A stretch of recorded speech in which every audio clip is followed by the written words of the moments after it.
All right, welcome everybody. It looks like we are live now. My name's Scott Maier. This is Drawing Together with Artist Network. So we meet every Wednesday, 3 p.m. Eastern to draw together. So welcome everybody. I love seeing all you familiar people here, some new people as well. So welcome. If you are new, I'd love to see where you're viewing from because we get people from all over the world. This is all about us just getting together to draw together. As you can see, this is what we're working on today. This country road. This is just down the street from where I am here in Colorado. So this was taken last summer, and I'm looking forward to getting back out there and painting soon, as soon as it stops raining. So I have this preparatory drawing here. Now this is done in graphite. Today I'm actually going to do this in charcoal. So this is going to be the first time I've actually essentially done a drawing from scratch. So I usually do a preparatory drawing, but in the same medium. So I'm going to give this a shot in charcoal and see how it works out. Just looking at this preparatory one, I see a few issues with the proportions. The shape of the tree, for example, is a little bit off. And so we'll see if we can correct that. And see if we can kind of capture the light, the atmosphere, and the feeling of what it's like to be in this place. And some of you in the past have asked about drawing trees, and so this as a main focal point, we have this giant tree here. I believe it's a cottonwood. So let's get to it. I'm also excited today, trying for the first time in a very long time. This is Rives BFK. It's a cotton rag paper. So I've worked with 100% cotton rag before, but it was the Stonehenge white made by Legion, and this is the Rives BFK. So this comes in a full sheet. I cut it down to the dimensions of a 9 by 12. So it's like an 8 1/4 by 11, a little bit smaller than 9 by 12. Same dimensions as the reference image. So if you want to bring the reference image up next to your drawing, you can draw along with me. Many of you just kind of watch and then draw at your own pace later. If you're new, just know what we're going to do here is we're going to do the whole drawing from start to finish, and it's going to take a couple hours. Feel free to ask any questions, make any observations, comments, share your own experiences if you're following along. We love to hear it all. Everybody's really cool and helpful here. So it's a great community. I love it all. So I have my paper towel. I'm going to be using this to wipe things down. Charcoal is what I'll be working with today. So I just have a small stick of vine charcoal I'll be using to lay this out. Then I've got some charcoal pencils.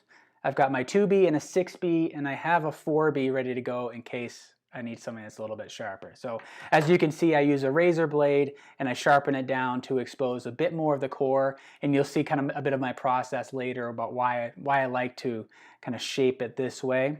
Actually, I can show you what, when it comes in a pack, when you buy it, you can see how short the tips are.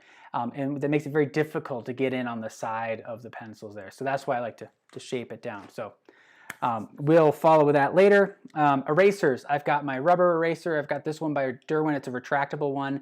I took a razor blade and I just cut it down to this kind of sharp wedge so that I have the ability to create some sharp lines if I need it. I've got my trusty Kneaded eraser.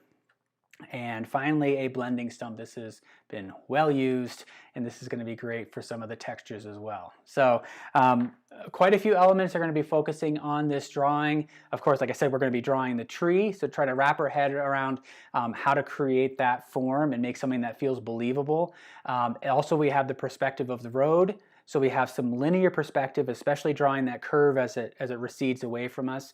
Could be a little new for some of you. And we also have atmospheric perspective. So we're going to be focusing on using value control to create that sense of depth. So let's get to it. Welcome everybody.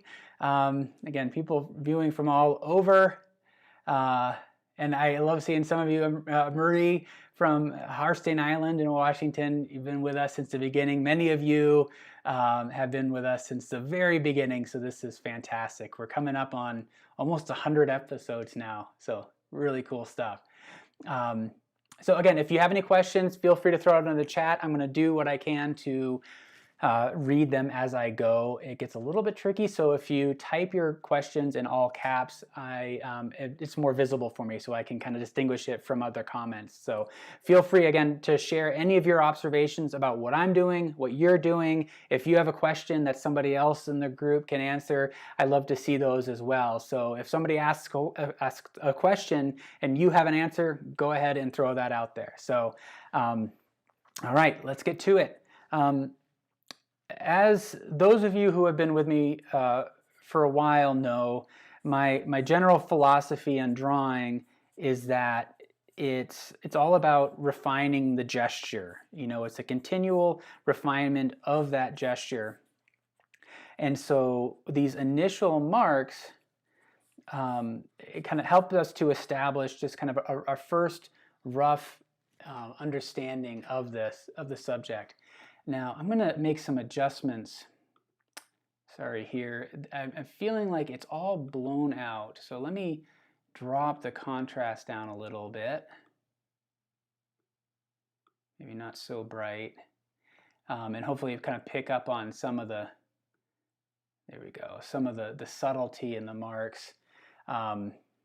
It's always difficult to adjust the exposure to the equipment here, especially changing between graphite and charcoal. But all right, I lost my train of thoughts there, but what I'm doing here with the gesture is simply reacting to the form so that I get marks on the page. And then once the initial marks are established, I then have something specific that I can use to make adjustments from. So it's easier to say this mark is too long, it's too short, it's too high, too low, etc., rather than come up with the absolute understanding of that form and try to execute on it perfectly, if that makes sense. So at this stage, it's helpful to squint your eyes. So squinting kind of reduces the amount of light entering into your eyes. It also helps to kind of eliminate some of the detail so we don't get bogged down in that. And what I like about these cotton rag papers, this Rives BFK is kind of designed for printmaking, and it's got this really nice soft quality. And I'm kind of curious to see how it works. I used to draw on this stuff all the time, and I stopped for many years. And then I picked up some of that Stonehenge. The Stonehenge is another cotton rag paper, but it tends to grab the material. It tends to kind of absorb it a bit. So I'm kind of curious to see how this performs. I'm excited for it. So in this early stage with the vine charcoal, my attempt is to establish major forms that we can adjust. And I want to kind of start from a sense of unity overall, the idea that I'm drawing the entire thing, building it all up at one time as much as possible, rather than kind of finishing it in one spot, moving to the next, etc. So kind of bring the whole thing up and put you in control over how much detail you want to add. And as I'm going through, this initial pass is also helpful in me just kind of wrapping my head around what the subject is. I don't want to put the pressure on me to have a thorough understanding of the forms right out of the gate. It takes time. It takes the entire drawing process to really understand the subject. So we're taking the drawing process, using that to understand the subject, and as we better understand the subject, it helps the drawing. So if you have this expectation of yourself that you've seen and understood everything about the subject right away, that's just a lot of pressure, and it takes time to really sit with a subject to better understand it, and drawing is a great way to actually sit with that subject. So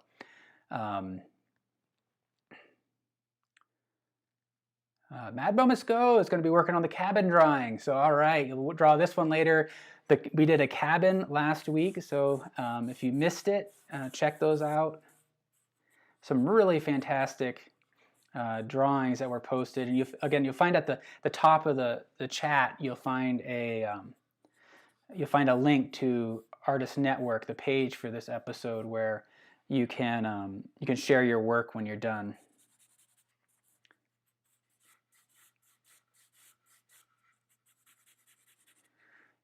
I'm noticing too that the vine charcoal itself, sometimes it gets a little scratchy, so those initial marks were a little hard and scratchy.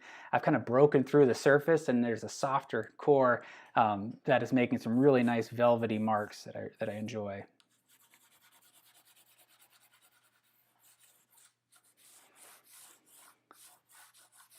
Before I get too far along, I want to create an initial division of values between the sky and the ground. So even though there's light striking the road here, I'm trying to unify, I'm trying to find one shape that represents the ground plane and the tree separate from the sky. All right, so there's my first pass. Take a paper towel, wipe this down, and actually might as well build up a little bit of haze here on the sky. So as I look at the sky, I recognize that the clouds, there's some lighter parts in the clouds, so it means everything else has got some sort of tone to it. I'm going to try to be gentle here. I'm curious to see how this erases. Looks like it comes back all right, so I can get some highlights back if I need it. So testing that out early on. Once you've kind of toned a paper, really no matter what paper you get, you're never going to get back to the bright white. So we'll see how we manage that in this drawing. All right. All right. So now with this rough shape established, the next phase can be to start to work out the major proportions, kind of set the playing field for all of these forms. So the first thing I want to do is establish the basic placement of this ground plane. So I want to measure the height here and compare it to the height of the sky. There's a bit of a soft transition here as we break through the road and we can see back along those fields. It really travels back into the foothills here, the Rockies, and that's really far away. So we have a lot of depth just in this small portion of the page. So there's a bit of a transition there, but we can make out in general a division between sky and land here. And I want to establish the proportional relationship between those right early on. So what I'm seeing, I'm going to use comparative measuring. So if you're new, what I'm doing is I'm closing one eye to help flatten my depth perception. I'm using my charcoal as a measurement tool, and I'm aligning the top part of it right here with the top edge of the road, sliding my thumb down to the bottom edge of the image to get this measurement here, and then I'm transferring that up the page. So I'm taking this measurement and measuring these units. If this becomes 1 unit, how many units does it take for me to fill up the rest of the sky? So I'm getting 1, 2, about 2.5. So this here, if I take this, I should be able to measure 1, 2.5. So we're pretty close right there. And then once I have that main measurement of this ground plane, I can then subdivide that further, and I can do that in a little bit later. Now I want to find the placement of that intersection of the tree here. There's a really nice focal point where the large dark shape of the tree kind of wraps around and kind of interlocks with the negative space of the sky here, and it converges at a point right in here. And so that placement laterally across here is going to be important. I need a pencil to do that. So I'm going to take this measurement, and what I see then, this is where there's the literal truth of what's happening, and then there's kind of the emotional experience with it. I feel like this tree is pushed off to the left, so my instinct is actually to draw it farther off to the left than it actually is. When I measure this out, it looks like this mark here is just to the right of center. So the center of the image, or the center of the paper, is just to the left of that intersection. So I'm going to roughly establish the center. Let me see, taking that measurement, and that would put actually that right there, that nice, rich, dark shadow. And that is, I'm going to keep double checking that because I have a hard time wrapping my head around it because it doesn't feel that way. But it's true. When I measure this distance, it's greater. This distance here, from here to here, is greater than from here to here when I look at the reference photo. Make sure I'm not cropping any of it. Oh, it looks like it's trippy. That's what I love about drawing. There's so many ways that our eyes play tricks on us.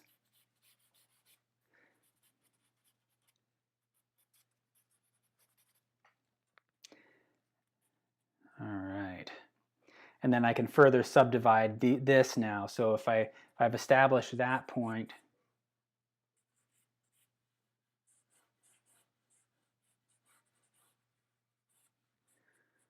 kind of block in the shape of the tree. If I've established this, then I can subdivide this dimension here, subdivide this dimension, and place some of those trees back there. So you start with the big divisions first, and then you further and further subdivide.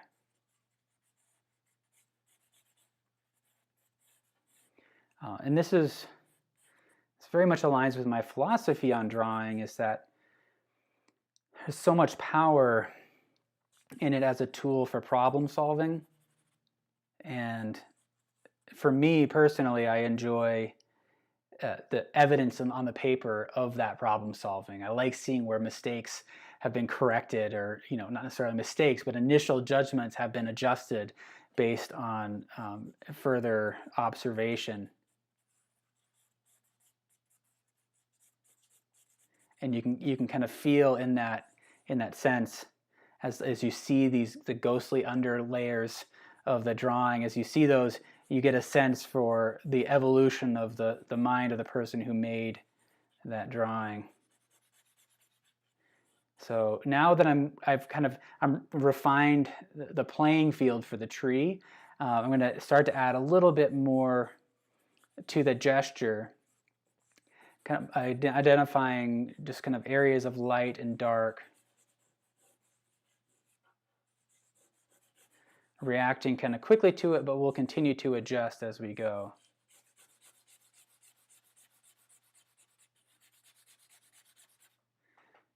Establish that big form of that tree. That's the trick to drawing trees, is you'll never draw every leaf. If you get the big form, then you work the values in the right way, then it allows the viewer's mind to fill in all of that texture, all those details. All right, just going to take a quick look here to see if there's any questions. Sheila VR saying, I think that feeling is because of the visual weight of the tree that leans the eye to the left. That's a really good observation. I totally agree. There's a mass to it, and it's kind of tilting the drawing. It feels heavier on the left, and so it just pulls everything that way. For me, I've just kind of learned that I'm just going to assume that I've seen things incorrectly, especially early on, and in that way, I tend to kind of correct things a bit more effectively.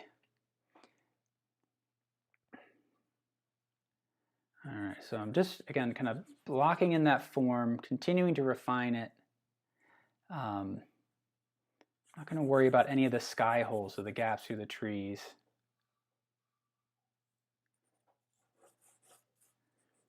And you can see with the form of the tree, you see these kind of divisions,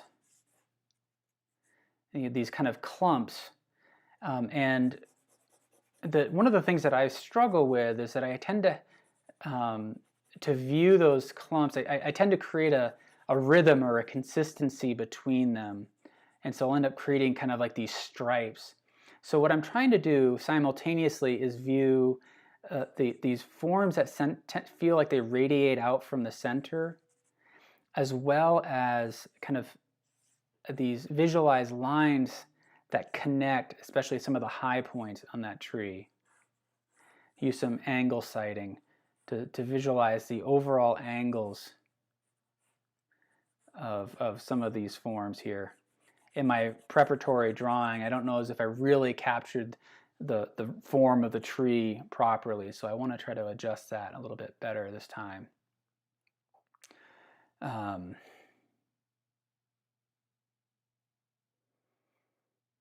right, so again, if anybody has any questions, feel free to shout it out. What I'm actually going to do is I'm actually working up towards working on the sky, because once I've got the foreground established, then I'm going to go back into the sky area and essentially finish from the background forward. But I want to map out that foreground first. So what do I want to do? Feel like this overall form works out well. Now I need to map out these trees that are more distant. And this is one of the things I like to have in landscapes, is essentially a replication of form. The trees back in that distance are very similar to the one in the foreground, but by having them especially close together like this, you really create that sense of depth of traveling back. What can be tricky though is that there's the literal truth of those trees back there that lets me know that these are actually quite large, but the optical truth, because of the rules of perspective and scale, the optical truth is that they're taking up a very small portion of that page. So all right, so I got a quick kind of rough in of those trees. What I'm going to do is I'm going to use some tools to compare it to that foreground tree. So if I take a plumb line, run a vertical line up from here, I can see how it relates to the large tree here. I want to compare that to the reference, and I feel like I can move this over just a little bit.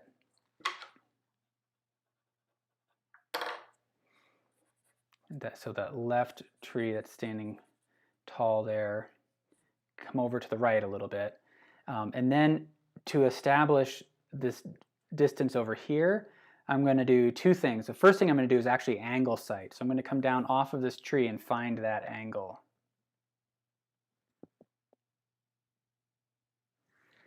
And that puts it right about here. So I'm establishing the left and the right sides of that tree cluster.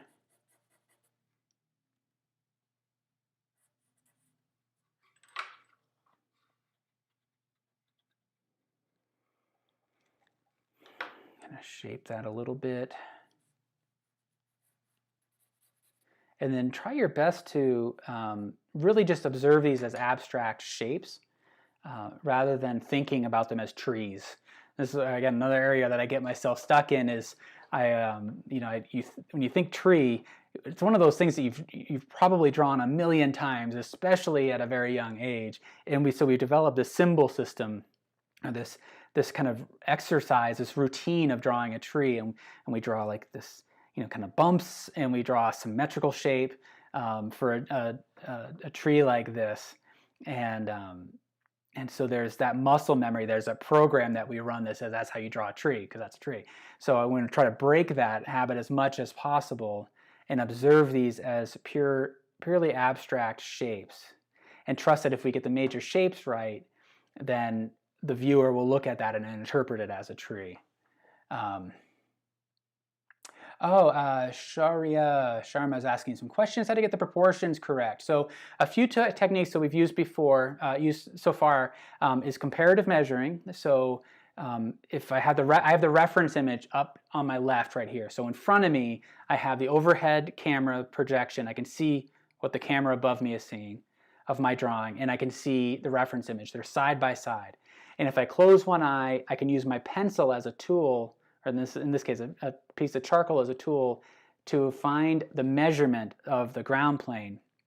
And that becomes a standard unit, a basic unit that I'm going to use. I'm going to compare that to then the height of the sky, compare that to the height and width of the tree. And let me try that to the width. Let me see here. 1, 2, 3. So if I take this, it should equal about 3 of those units. 1, 2, 3. Pretty close. So that helps with those proportions. So that's called comparative measuring. And then you also have what's called angle sighting. So you take the average angle of a form. So in this case, I'm aligning my pencil on top of the reference image with this part of the tree to find that average angle, and I can compare it to my drawing. So I can take that angle, lock my wrist, bring it right on top of the drawing, and in that way I can compare that angle from the reference to the angle in the drawing and then make those adjustments from there. So those are the two main tools that I use, are comparative measuring and angle sighting. And once I'm happy with the overall proportions, then I can start finishing. But, and for those of you who have been watching for a long time, you hear me say this a lot too, you always want to question those proportions. It's a continual pursuit to make those adjustments. So right now what I'm doing is I want to establish what's called the shadow shape. So we can see that there's light coming in from this side, striking this part of the tree, putting this side into shadow, and then it casts a shadow. So we have what's called a form shadow here. So that's the shadow that's on the form of the object. We have the cast shadow, that's the shadow cast by the object, and you put those together and you have what's called the shadow shape. So I'm trying to see this as one form, to unify all of these elements in the shape of light and shadow. And then from there we will break it apart further. I got to get the basic angle for the road. So I'm going to start to address the perspective on the road, and in order to do that, I first want to use angle sighting to establish just major angles. So if you can break the left and the right sides of the road down into about 3 basic angles. So rather than one curve, break it down into a sequence of short, straight marks.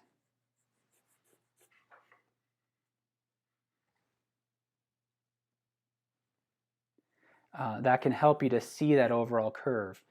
And then from here, we can start to get a feel for that perspective. Does it feel like the road is fairly level? Does it get a sense that it's receding and pulling away? And it will then further refine it.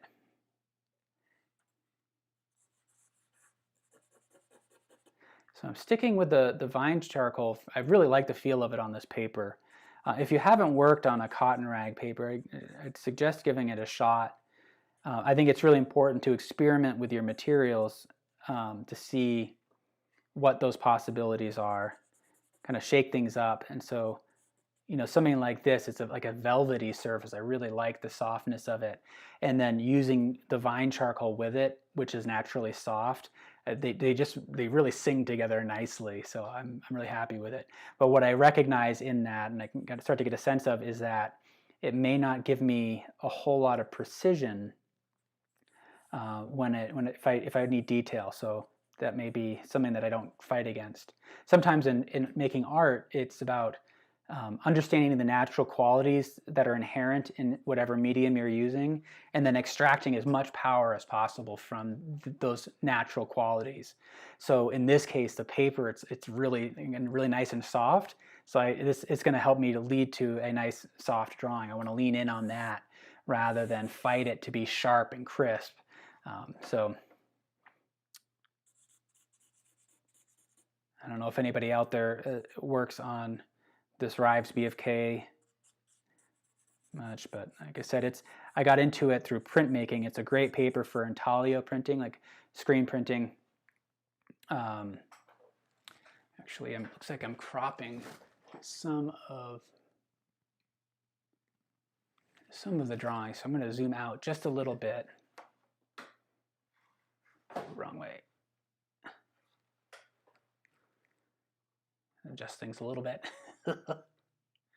Probably just making it worse, but I want you to be able to see the whole thing. So, Shoria is asking, what is your natural art style? That's an interesting question. Let me chew on that question for a little bit about style. And especially, it seems like you're asking a natural art style. What do I think about that? You know, something that I would address a lot with students is, what does it mean to develop your own style? And I guess there's two ways of looking at it. Now, what we're doing here is observational drawing. We're looking at the subject. In this case, it's a photograph. But if you're drawing from life, you're drawing from a photograph. You're drawing from observation rather than imagination. Right? If we're focusing on observational drawing, then your style can kind of emerge naturally out of several things: how you hold the materials, how you interact personally with the materials, and how you interpret the forms. It's kind of like your tone of voice that just kind of comes through, or your handwriting. Everybody has a unique style for handwriting. It's just natural. It's a natural connection between your brain and the materials. And there's a quality to the marks that you make that is going to be unique to you. And so if you're developing a natural style, it's about kind of leaning in on that and kind of trusting that. And so you can put your energy into elements of drawing like composition, perspective, proportion, and value, things like that. But how you interpret the subject on in those ways, on those terms, it's going to be expressed through your own visual language, and that becomes your style. Now, if you are looking to create something that is stylized, have a particular graphic quality, then that's kind of a different thing. It all comes down to the decisions you make, right? So if you enjoy focusing on detail, that's going to naturally pull out certain qualities and lead to a style in that way. If you enjoy abstraction, that's going to create a different quality. If you like precision versus looseness, if you enjoy expression, it's going to be different for everybody. But I really feel like, for me, the power in drawing is the fact that that marks are thoughts. We've said that before in this show, is marks are thoughts. So every mark you make on the page originates as a thought. And for me, the power in drawing is the ability to express those subtle differences between the thoughts that I have about the subject versus the thoughts that you have on the subject. And so kind of letting your marks flow naturally and focusing on what your brain is doing, and really embracing your natural response to the subject, that's what's going to naturally lead to your own style.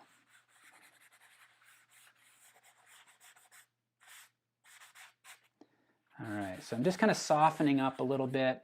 I started to think through some of the major shapes in the clouds, and I just eliminated them there. That wiped out a little bit more than I was anticipating.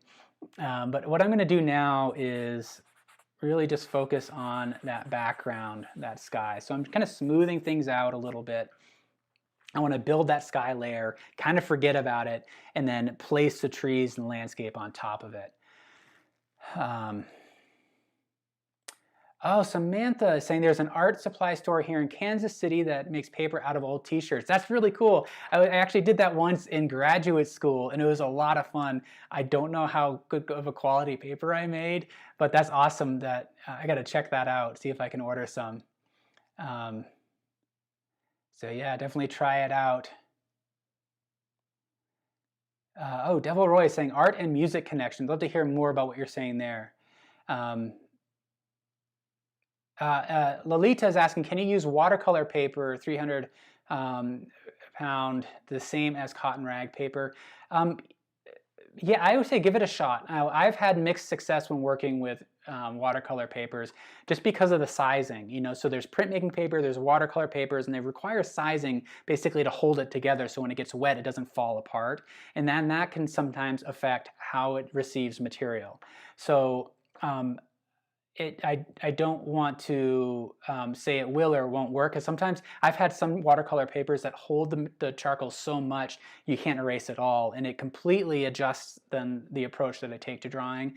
And then some watercolor papers that really release it beautifully, and so I've had such wildly different experiences. It just, you play around with different brands, hot press, cold press, all of that to see what works for you.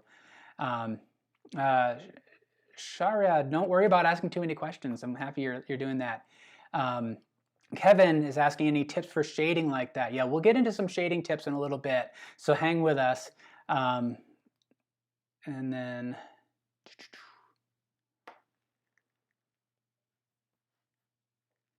all right. Oh, then Samantha's saying the store name is Art and Craftsman Supply. I'll look back through this when this is done, and I'm gonna check that out. Fantastic. Okay. What do I want to do? Back to the sky. I'm really excited actually with this paper. It's going to make some really nice effects on the clouds. What I feel happening right now is I'm calibrating to this tone on the paper, and my brain is trying to interpret it as white when it's not.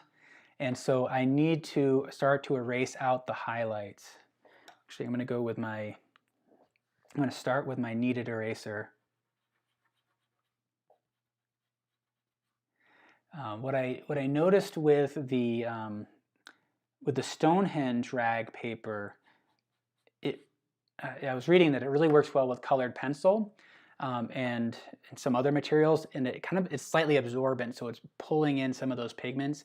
And I feel like that's what was happening in the charcoal before. This paper here, this Rives, is a little bit more forgiving. It's releasing a little bit more. I'm going to make the choice to not be too persnickety with the with the clouds. I don't want to have too much detail. I'm going to suggest them more, and just kind of doing some subtractive drawing to erase out some highlights. And what I like about the kneaded eraser is that it can be shaped irregularly, so that we get nice uneven marks. What I want to avoid in the clouds is this feeling of drawing bumps and kind of loops, which again, it kind of aligns with some of the ways we learn to draw when we're younger. I really want to kind of observe this. So what I'm doing is this is really more of a gestural approach. I'm just thinking about shape, direction, scale of forms in the reference photo and just reacting to that naturally. So if I see a big white area, I pull out a big white mark with the eraser.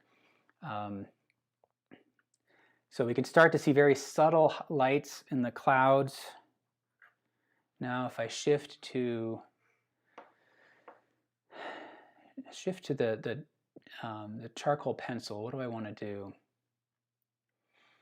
All right, I think what I want to do is I'm going to focus on the blue.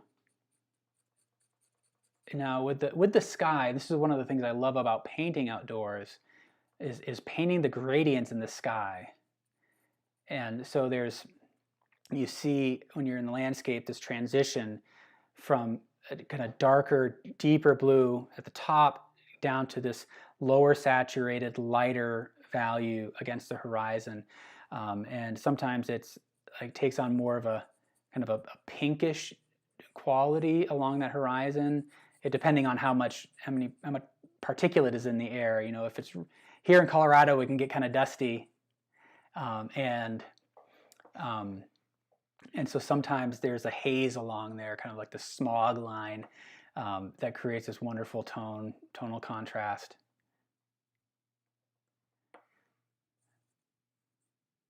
But just observing the color shift as we go from the horizon and follow up the sky, I think is one of those things that I really love to see.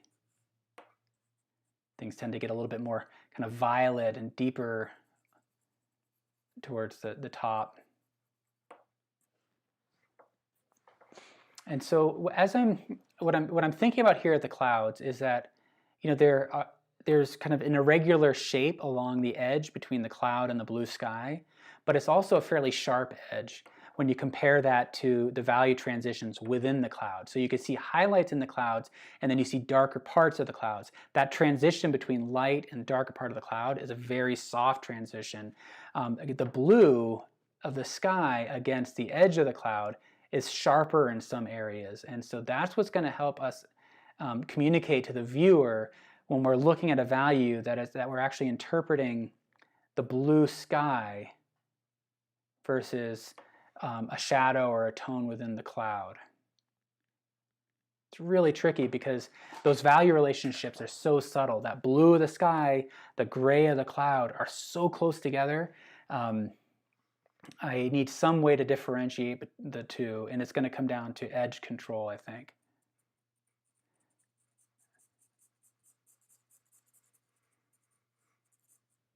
And so I'm kind of doing some negative drawing. So drawing that blue sky, looking for the shapes of the clouds.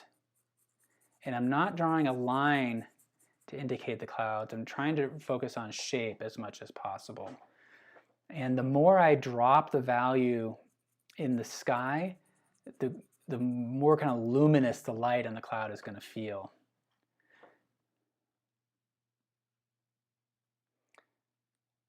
Sharia is asking, who's my favorite artist?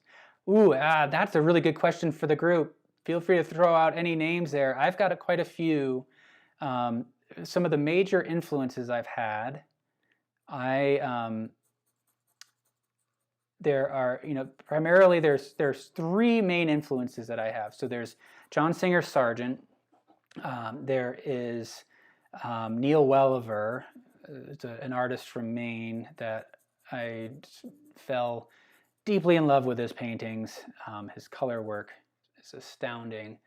And then there's this artist named James Perry Wilson, who is noted for painting the backdrops and the diorama exhibits at the Natural History Museum in New York City. And I just bowled over by those artists. Those are artists that I have strong personal attachments to. All right. But I'd love to hear anybody else. We got, oh, Monet. That's another artist that I studied a lot too. Who said that? The Mash Asher, yeah. Monet is a good one. Cezanne's another one that I spent a long time really getting absorbed by. I kind of go through phases. So what I'm looking at is just some major forms here in the clouds. As I focus on that blue sky, observing that gradation where it gets lighter towards that bottom.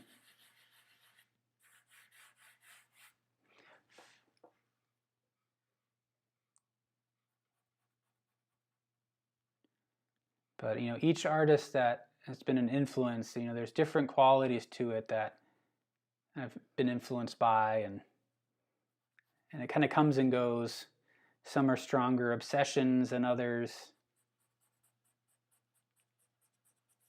And there's a lot of contemporary artists that I really enjoy as well. It's one of the great things that the thing is I love most about my job here with Artist Network is working with other artists. So one of the things we actually have coming up, so Artist Network is a membership site. So you can be a registered user and comment and share your work.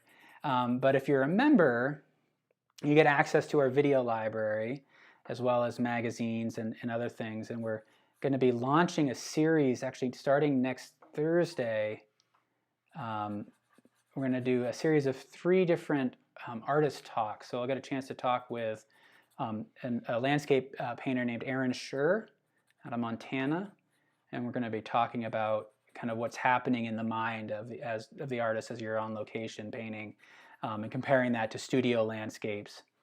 And that's for members who then can ask questions. And then we've got one lined up with Ron Hicks, who's an artist out of Denver, close by. Does these amazing portraits, kind of blending with kind of abstraction. And then a great watercolorist, Mary White, will be following after that a couple weeks later. So check out those. But again, kind of going back to that question about the artists that have influenced me. It's one of the things I like about this gig is that I can work with different artists. All right, when I wiped it down, it was a little bit too strong. So I'm going to go back in and work back and forth between building up these layers of value and then adding a bit more, kind of keep working big shapes, wiping it down to unify it. Focusing on edges. Edge control is really essential, especially when working with clouds. So now I'm kind of working back and forth between thinking of the negative space of the blue sky, the positive space of the clouds, kind of working those together.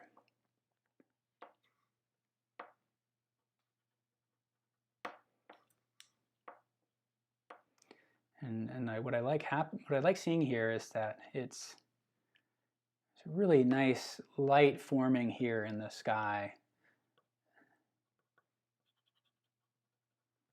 There's some subtlety in it. It looks like the camera's picking it up.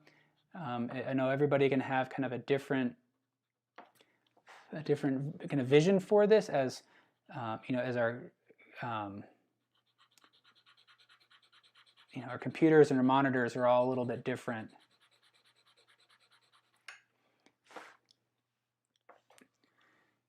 But what am I doing? Okay, got a little bit lost here where I'm at in the cloud. So sometimes it's difficult to tell whether I'm working on blue sky or cloud.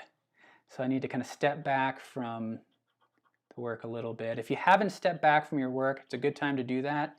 You just put it up vertically, step back, look at it from a distance to see how it's all reading. Actually, what am I going to do here?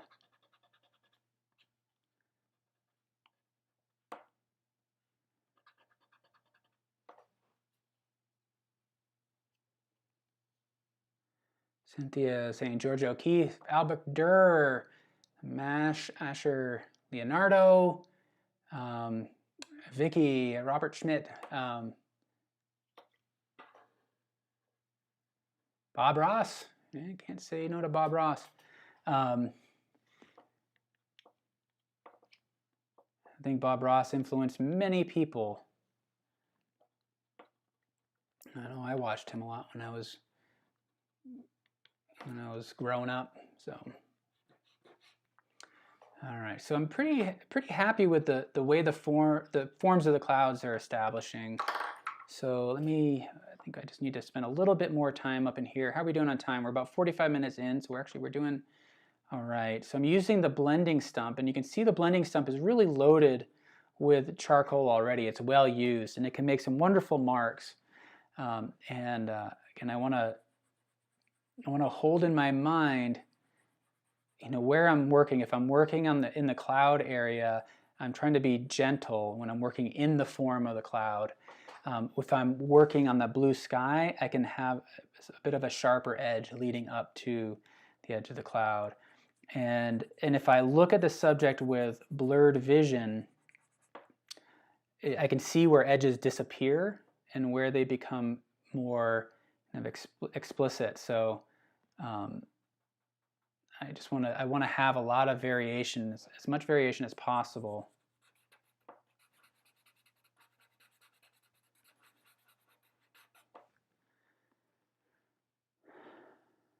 Let's see, I'm just going to lift off some light along in here. Try not to think too much. I found myself getting in my head a little bit. I need to react a little bit more and kind of trust the marks.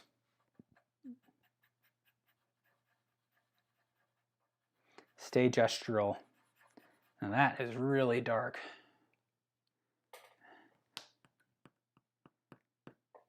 Lift that off.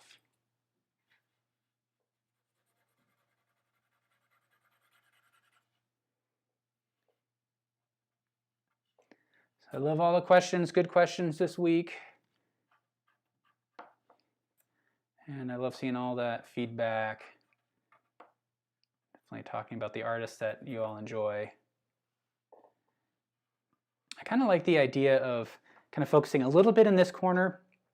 You know, the focal point is here, but if I give some emphasis in this upper corner, hopefully it creates this pull inward like this to help create that balance. I can't remember who pointed it out, but when we talked about the weight of it, right? It's very heavy on the left, especially in the reference photo. And so as in the drawing, we can kind of adjust that a little bit. If I add a little bit more weight up in this corner, it might be enough to bring things down and balance out the composition a bit more.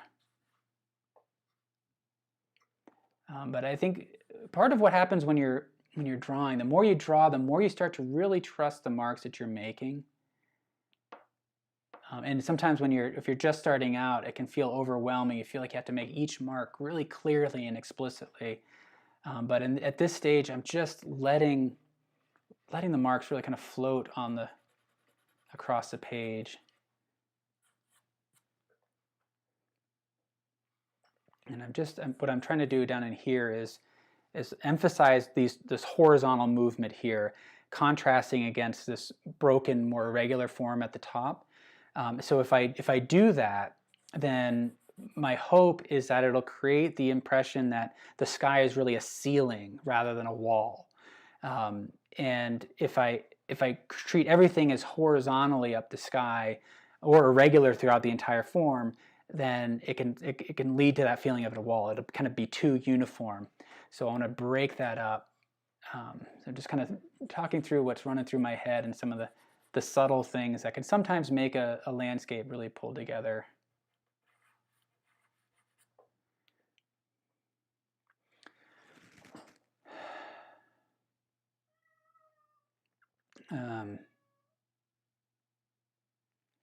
Samantha is saying, back to technique, can I use blending stumps with charcoal?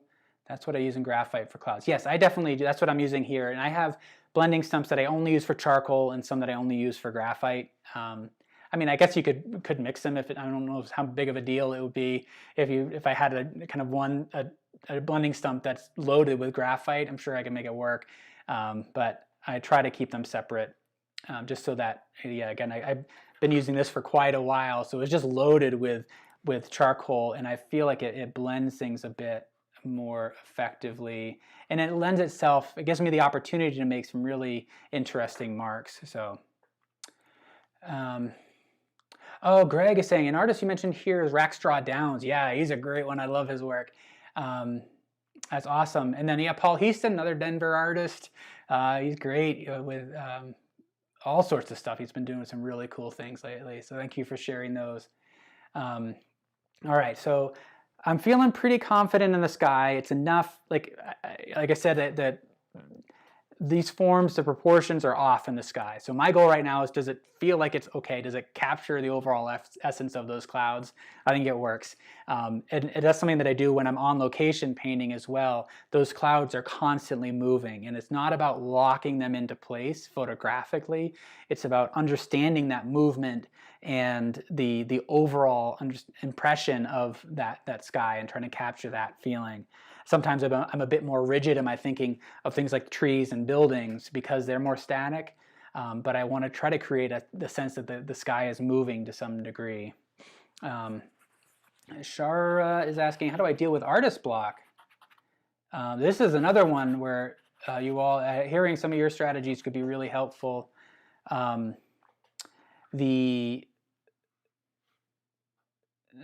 guess the thing that comes to mind is, I've heard other artists make comments about this, is the idea that you can't wait around for inspiration. Just got to start making. The inspiration comes from making.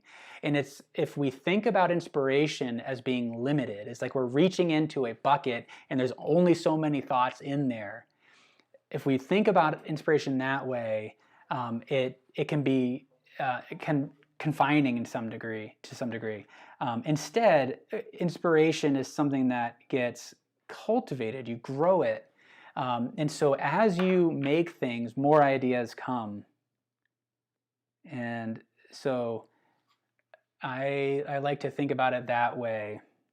You just start making, and then if you don't know what you want to do, just do something until you do know what you want to do.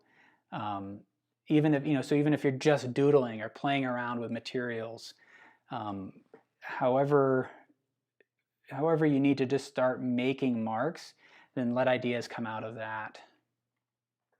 All right, so I'm kind of working on that background. What I'm looking at, as you can see, I'm using the eraser and I'm thinking about some general shapes of light.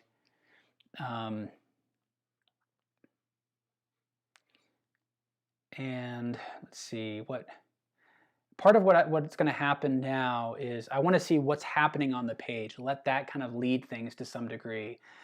So if I'm feeling already like forms are starting to emerge, I don't need to be too kind of explicit with it, especially with the background. If I add too much detail back in there, it's going to work against the sense of depth and light that I'm trying to create.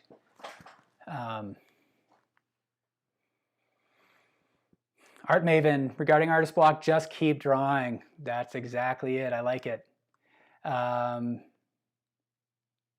Kevin is asking questions. Any tips from drawing with imagination? Actually, there's some really good comments coming in. I'm going to hold that. I'm going to put a bookmark on that thought. I want to come back to that. Monica is saying using cotton swabs has worked well for blending. I think that's great. Yes, Art Maven, you just gave the quote from Chuck Close that I had in my mind. Inspirations for amateurs, the rest of us show up and get to work. That's exactly it.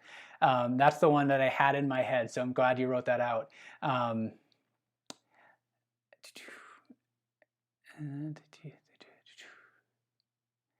Mash Asher, I like going back to my favorite things, dogs, flowers, landscapes, sometimes going outside to take pictures. Alan, we're using charcoal here, so actually you'll find in the description below what materials I'm using today if you need that. Samantha is saying, your shadows tell the story. Awesome. And Claudia, that's an interesting comment. Write 2 pages every morning of the things you like. Huh, I've never tried that. Honestly, artist block isn't something I've ever struggled with. It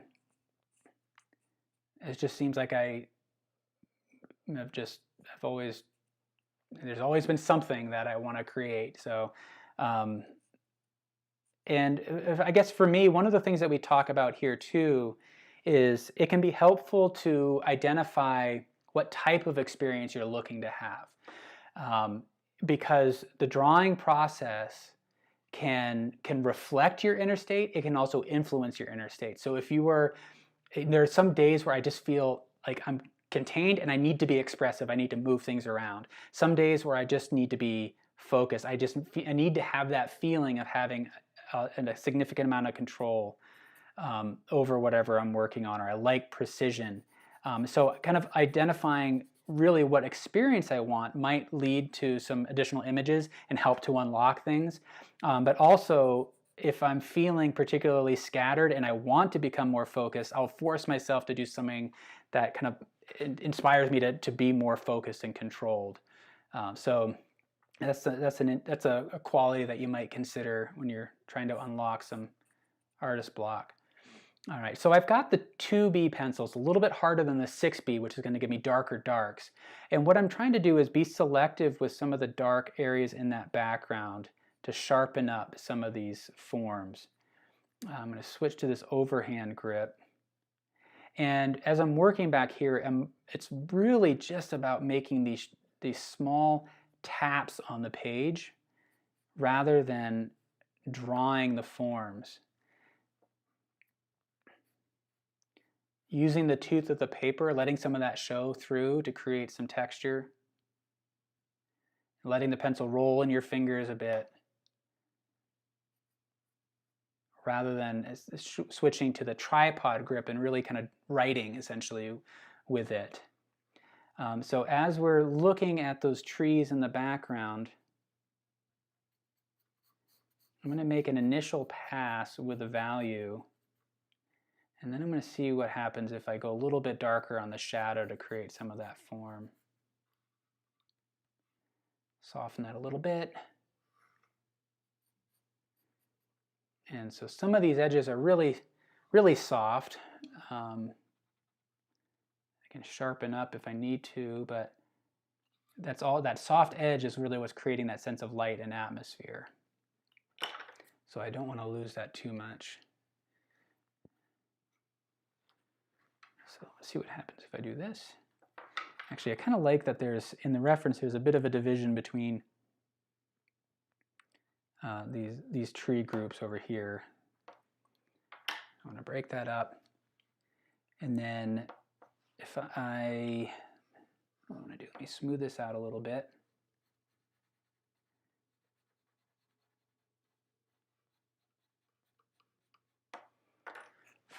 And then, so that creates this overall, this average value. And then I can target the shape of the shadows back in there. And it's a fairly light touch that I'm giving the pencil. I don't need much contrast. So if we're thinking about atmospheric perspective, the main principle that can be helpful to hold on to is the idea that lower contrast areas recede and higher contrast areas advance. And so if I look in here, for example, there's some tone to the paper. It's not an intense bright white. The darks aren't going to be as dark as what's going to happen in that foreground. And the values just become closer together as you recede.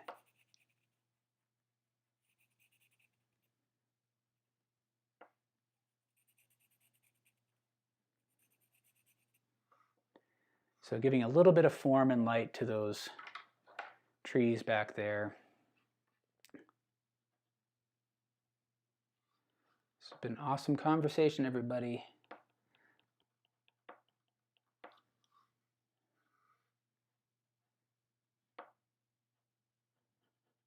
Just kind of refine this a little bit with the eraser there. So I'm pretty happy with that. Kind of blend things a little bit. And here, and then what I'll do is I'm going to observe the light here on we have this cornfield over here, and because that road really kind of wraps around the tree, I want to build these in layers. So I'm letting these marks kind of cut into where the tree is, and I'll drop the tree in on top of that in a little bit. So.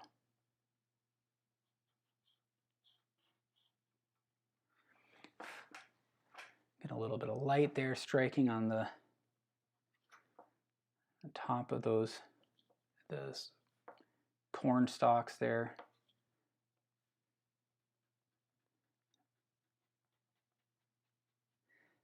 And I'm not worried about getting down to the bright white in this when I'm working on the lights here in the corn.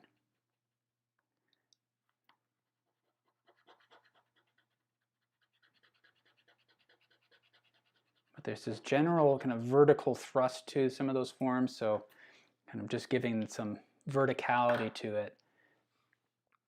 And then using the side of the pencil, try to suggest some of those values.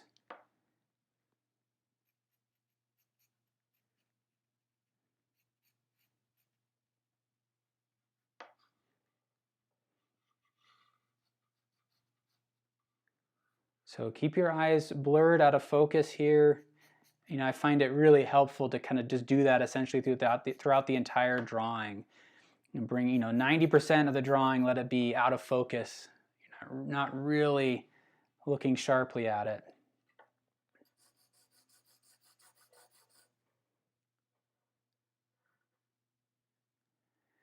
And so I've erased out these areas here where the light is hitting, and I'm going to use those as anchors to help me to observe the cast shadow across the ground plane. And I'm going to draw that larger form first.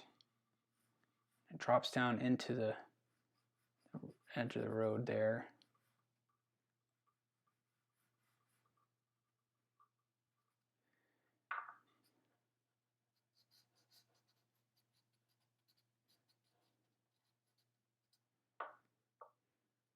Just going to try to suggest texture more than anything.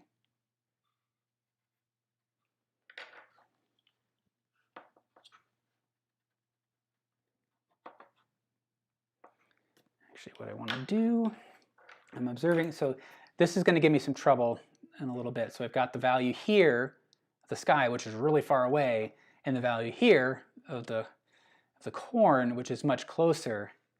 And right now they're kind of blending in with one another. So I'm going to create a little bit of division by darkening that sky just a little bit at the horizon. Let's see how that works.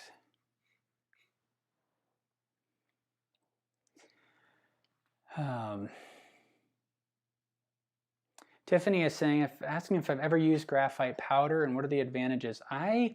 Gosh, it's been a very long time since I have, so I don't know how intelligently I can speak to the benefits of charcoal powder. So if anybody here has some suggestions, go for it. In the past, when I've used it, it has been really helpful to create large gradations of value. What I found challenging, though, is that it tends to kind of pick up any sort of imperfections on the page, oily fingers, things like that. And so it seems like it'd be a lot of fun to work with. I should give it I'll give it a shot.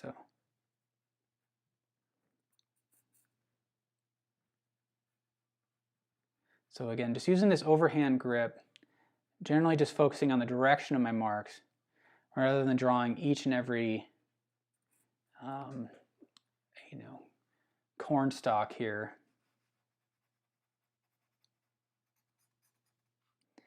And then see how that road is forming, sneaking up on that edge. So rather than drawing a line that represents the edge of the road, being kind of conscious of where I'm putting some of these marks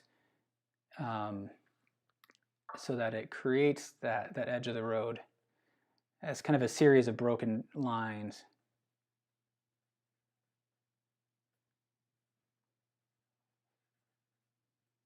So we're kind of getting into some finishing techniques here.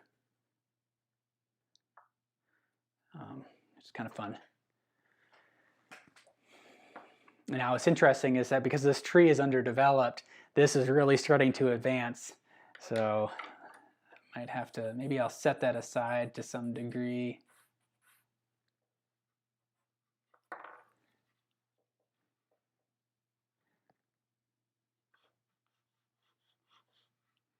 And get some of these lines in here of the light passing through the trees. So just using the eraser to pull those out.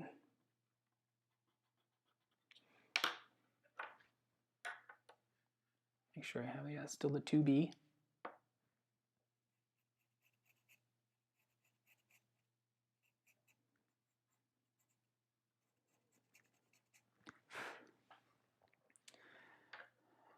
All right, so I'm drawing from imagination. I got to get back to that. Any tips for that? I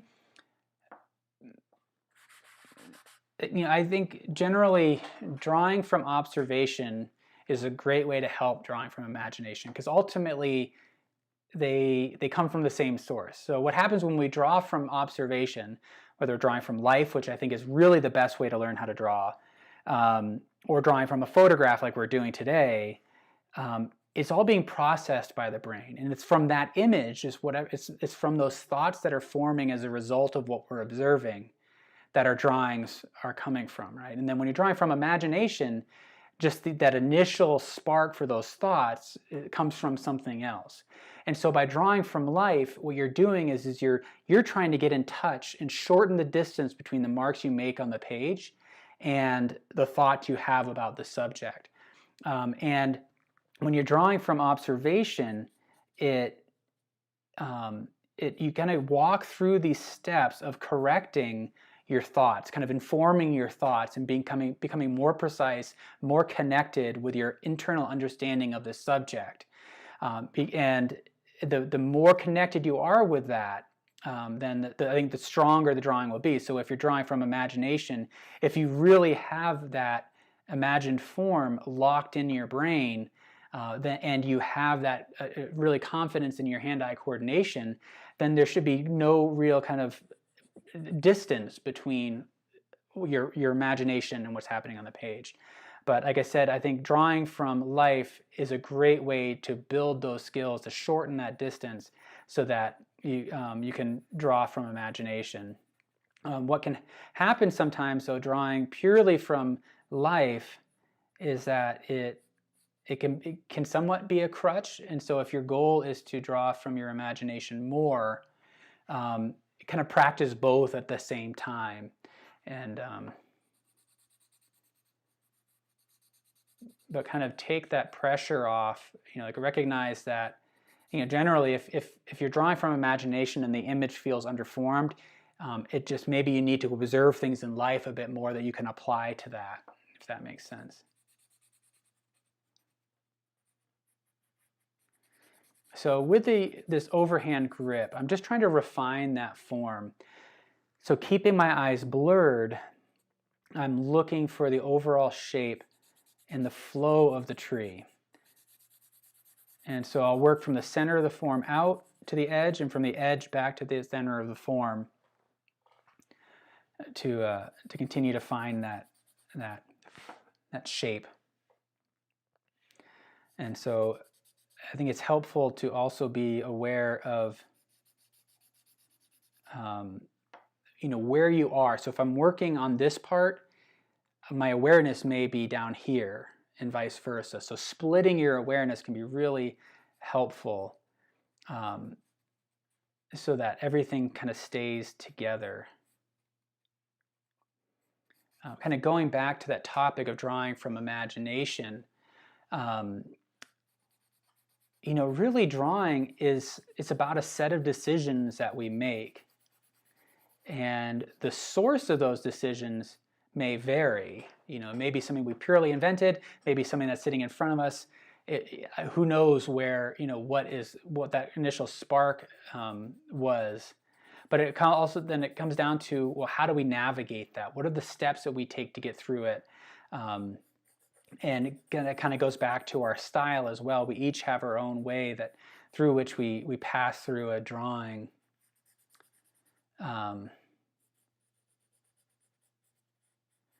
But we end up it's all about kind of making decisions about the marks you're making, the texture, the value, the light, the proportions. And sometimes a decision is to not decide at all and to let things happen naturally.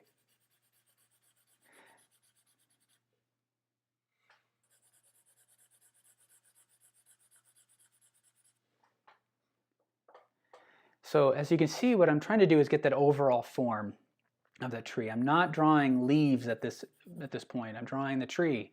And that tree as a whole has a particular shape of light and dark.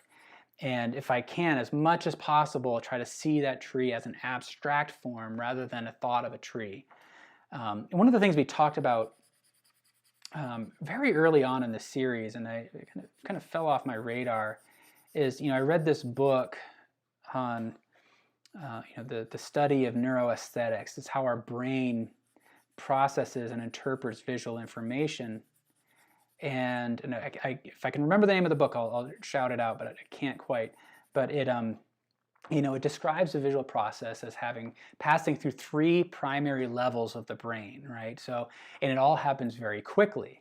So as soon as the light hits our eyes, right, we have photons bouncing outside all around us, passes through our eyes onto our retina, right? So the lens of our eye focuses those beams onto our retina that has these photosensitive cells, the rods and cones that then vibrate in accordance with the photons of light. So our retina converts the optical information, the light information, into an electrical signal that then travels through the brain. So then the brain looks at that electrical signal and has to make sense of it. And that in making sense of it, it functions on 3 different levels. So that first level that it passes through is pure, is very primal, it's just, it is what it is. Like its shapes, its light, value, form. There's no real thought applied to it. The next level starts to then identifies it. So it says, this is a tree, this is a road, right? And then the final level is, it's your memory, it's your emotions, it's what it means to you. And for most of us, when we go throughout our lives, it's that third level that is really critical for us, right? Because if we stop and really think, just as though we're like everything is fresh and new, and we're saying, all right, well, we see these shapes of light, and it kind of has these textures, they look familiar, and we have to stop and actually interpret everything and say, well, what is this thing? I don't know what it is. It kind of reminds me of something that I saw before. What was it that I saw before? Then our brain does that for us in a split second, and it passes into that third level about what it means. How do we use it, right? What does it do for us? That's what we tend to actually draw from. And so when we're drawing from observation, then our goal is to work back to that core. Really think critically about, well, how do we know what it is we're seeing? Like, what are the clues that we're seeing? The proportions, the values, the textures, all of those elements. And then when you build your drawing, you step back and you work through that way, and then you create a product that the viewer looks at and accepts as reality and gets immediately to that emotional response, if that makes sense. I don't know if anybody really kind of connects with that yourselves, but it's something that I think about a lot, is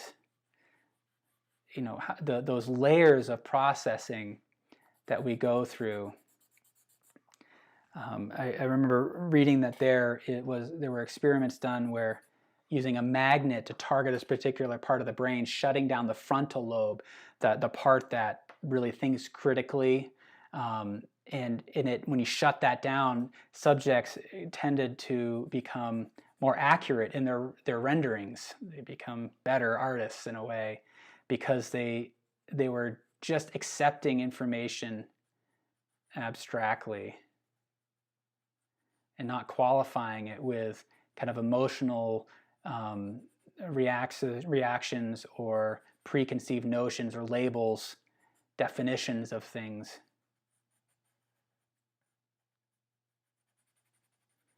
So it was a bit of a diversion there. So again, I'm just looking for the shapes of light and dark. You can see that I've started to pull out some of that tree trunk. This is not placed properly. In the reference image, that comes across farther. So what do? I think actually there's a dark spot on the tree that I can work with. So the question I just had for myself there was, do I want to move it? Does it matter? I don't know. And that's the kind of the thought behind the process that I use here, is that you kind of get a chance to control how accurate you want to be. Do you want to be more impressionistic, just kind of interpret the form? Do you want to be really literal and precise? But if you build everything up as a whole, you're in the driver's seat with regards to that.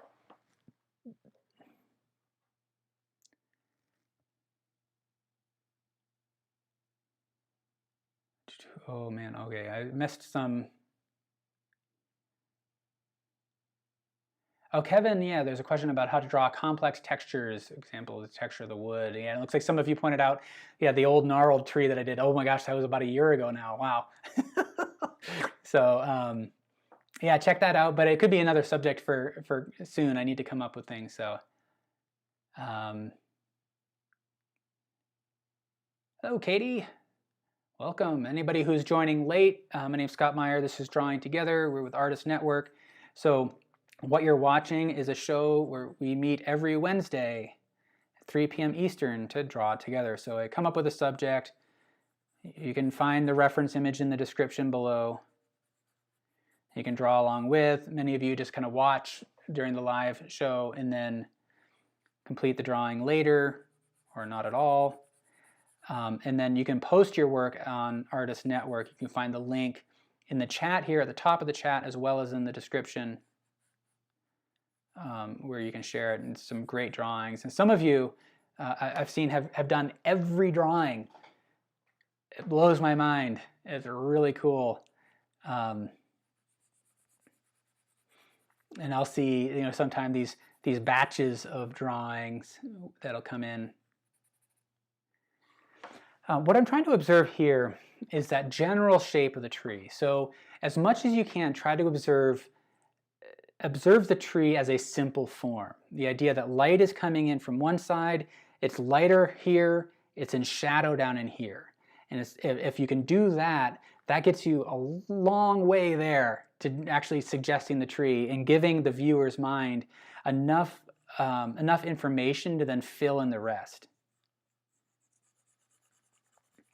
And I think, at least for myself, I think it's important to allow the viewer's mind to fill in information. It's exciting, you know. That's why we like mysteries so much, right? We love doing puzzles. It's because we like to piece things together and make sense of things, and that can happen in a drawing as well. But you know, so again, that's kind of my particular take on it. What I like about it is the things that excite me the most is when you can suggest a mark. You can draw a mark that just suggests something else, and your brain has a hard time distinguishing between it. You know, it's simultaneously a mark and the thing at the same time. That's one of the coolest things about art for me. So that's what I like to focus on.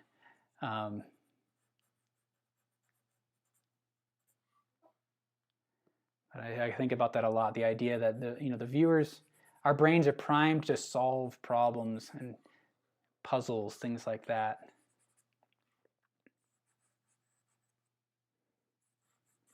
You think about how much visual information we take in at any given second. You know, the fact that we can make sense of it all so quickly is pretty awesome. I had read that the way it works is we actually hallucinate to some degree. So our brain fills in, it pre-populates itself with what it expects to see in the environment. And then it takes in the optical information and it compares, what am I seeing, hearing, feeling, etc. What is that? What are those sensations telling me that might be different than what I have pre-populated, right? So in that way it becomes very efficient. But I like thinking about that idea that we to some degree live in a hallucination. So our brain just invents stuff. I decided I wanted to be a little bit more precise in this area here. There's this gap through the trees that I think I'm trying to think about why it's important to me. And maybe I don't need to really be, maybe I don't need to analyze that, but I want to get that shape. That's more important to me than this part up here. So what I have is I have the reference image on one side, the drawing on the other, and I'm just kind of moving back and forth, comparing the two to see what stands out.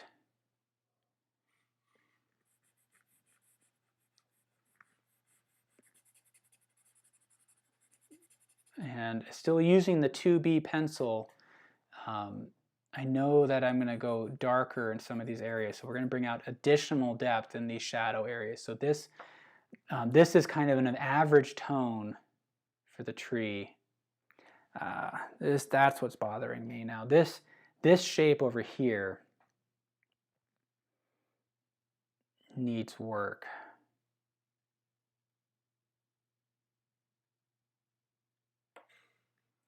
What do I need to do? So I'm kind of just thinking through, I need more substance down in here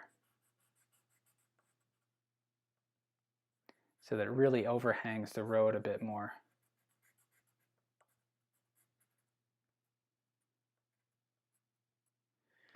And so as I'm making these marks, you can see I'm just kind of dragging along the broad side of the pencil, kind of rolling the pencil as I go, because it's kind of an irregular form, and that helps to create these irregular marks that feel more naturally generated rather than really kind of explicitly drawn.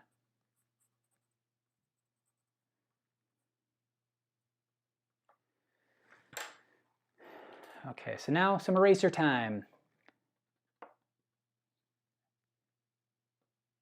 Just finding a few areas to sharpen up the edge and work on some of these sky holes. So the sky holes are the gaps in the tree where you could see the sky. And those areas are generally a little bit darker than the sky itself. It's one of the things that took me a long time to really see when I was painting landscapes was, I would draw those sky holes the exact same color as the sky itself, because I think logically that made sense to me. But actually, if you drop that tone just a little bit, it feels more natural. It actually it attaches to the tree better. Actually, pushes it back. When I would make those sky holes too bright, they would actually then float on top of the tree rather than be the holes through which we see the sky. So there's an irregularity to the form in here that I want to create here.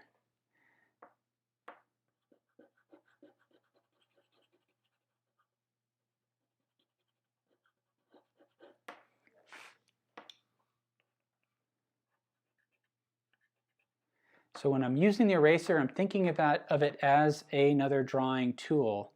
Right? It's a mark making tool. In this case, I'm focusing on the negative space.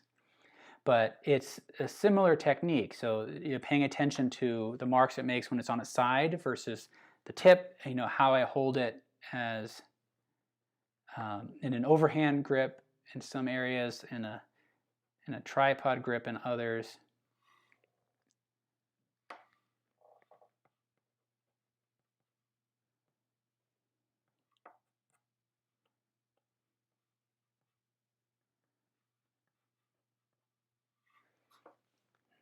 But you can see that my general approach to drawing trees is to not kind of outline them and then fill them in a way kind of thinking more about the center of the form, building out to find that edge, and then really working the edge to create something that feels natural, because this is a three-dimensional object. Right now it still feels pretty flat, but hopefully I can create a little bit more depth. But the idea that it's more spherical than anything. And that's something that I want to try to capture.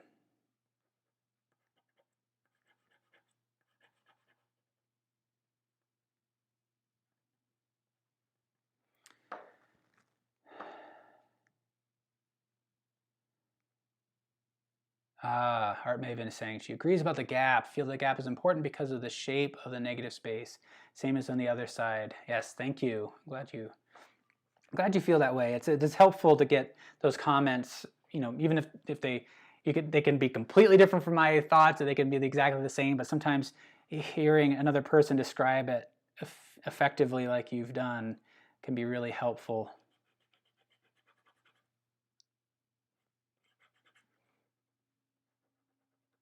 So, and keep thinking. I found myself falling into this trap right here where I was really focusing on just these small parts, and I had to remind myself to think across the tree. Keep checking in, where am I relative to these other forms? That's ultimately more critical than getting the form exactly right. It's getting the placement right.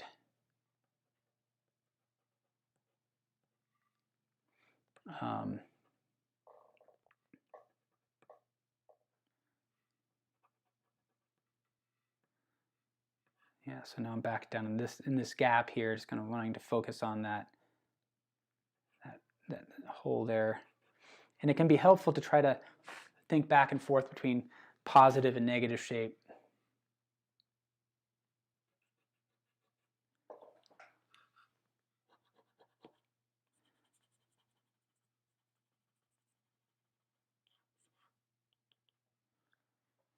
So it's interesting. It's very painterly approach. I think about painting the subject in a very similar way. I would just be also thinking about color.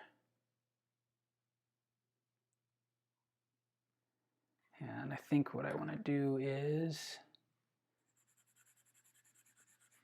add a little bit more weight over in here.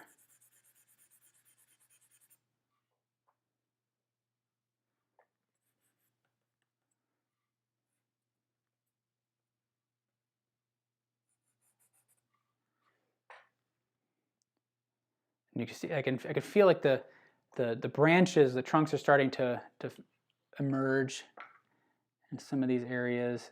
It doesn't take much to suggest them. So I can erase a little bit of light striking on the edge of some of these trunks.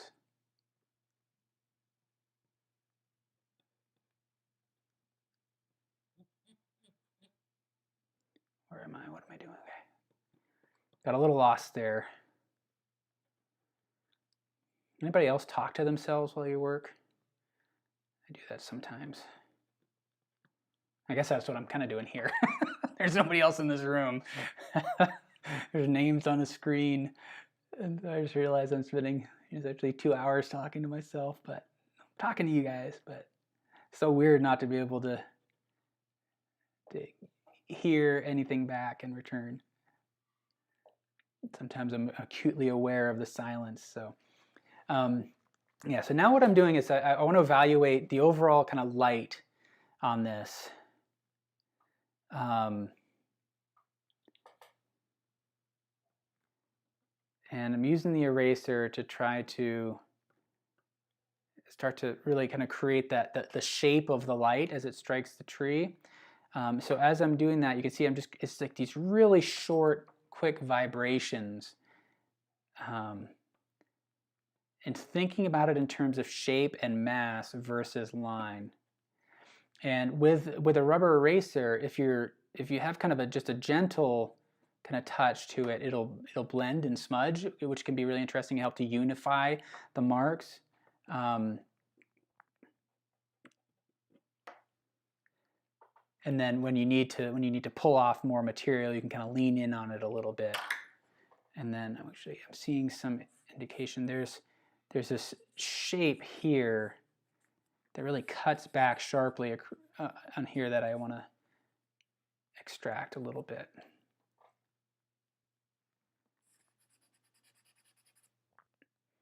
And more shadow right in this area. So if you're having trouble seeing the shape of the light and shadow and trying to blur your vision, and we talked about this before, you can do that in a variety of ways. So squinting reduces the amount of light coming into your eyes. It's a great way of blurring your vision, but also opening wide and really kind of almost focusing on a spot right in front of you, but putting your awareness on the subject. Flooding your eyes with light and putting it out of focus can also be an interesting way to observe some of the qualities in the subject. So kind of experiment with that. I'm constantly kind of fluctuating to try to see the subject in a variety of different ways. How does it look? What stands out when I squint? What stands out when I flood my eyes? What stands out when I look indirectly? So for example, I might fix my eyes on this part of the reference, but put my thoughts on the tree, the awareness there, because what the different areas of your retina are sensitive to different things. So some areas are more sensitive to value relationships, some are more sensitive to color contrast and saturation. And so when you vary your way of looking at things, you can sometimes walk away with a deeper understanding of the subject, and what you just kind of see what stands out. I like that tree, that part that overhangs there.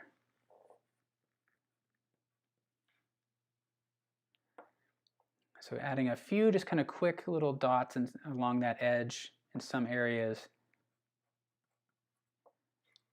Sharpening in that edge in some small spots.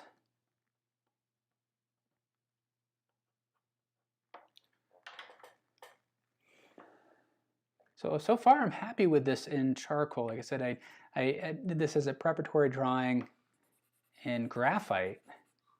I'm a little nervous to do it in charcoal, but it's a lot of fun. All right, there's some. So this paper also has enough of a tooth that if you just kind of scrape the charcoal, up along it, the tooth of the paper will suggest the leaves themselves as well. So far I haven't drawn really a leaf. I've drawn clumps of them and branches, but I'm trying to jump around the whole drawing here. So don't get fixated on one spot too long. So you can see down in here, the tooth of the paper is naturally creating some sky holes through that thin area. Lolita is asking, how do you stop your drawing from getting too dark? So if you're working with charcoal, that's a tough one. It's an interesting one. I often have the opposite problem, keeping things too light. So I have, I got to think about that. I think to some degree, if I'm anticipating what's happening on your drawing without being able to see it, I think it seems like you're really engaging with the charcoal effectively. I don't know, really. See if anybody else has some suggestions. But I want to chew on that for a little bit. Art may even say the negative space is a triangle pointing to the upper right of the tree. Yeah, interesting. See it as a whole, don't include the rounded tree in the middle of the triangle. Ah, interesting. I think you're seeing this shape in here.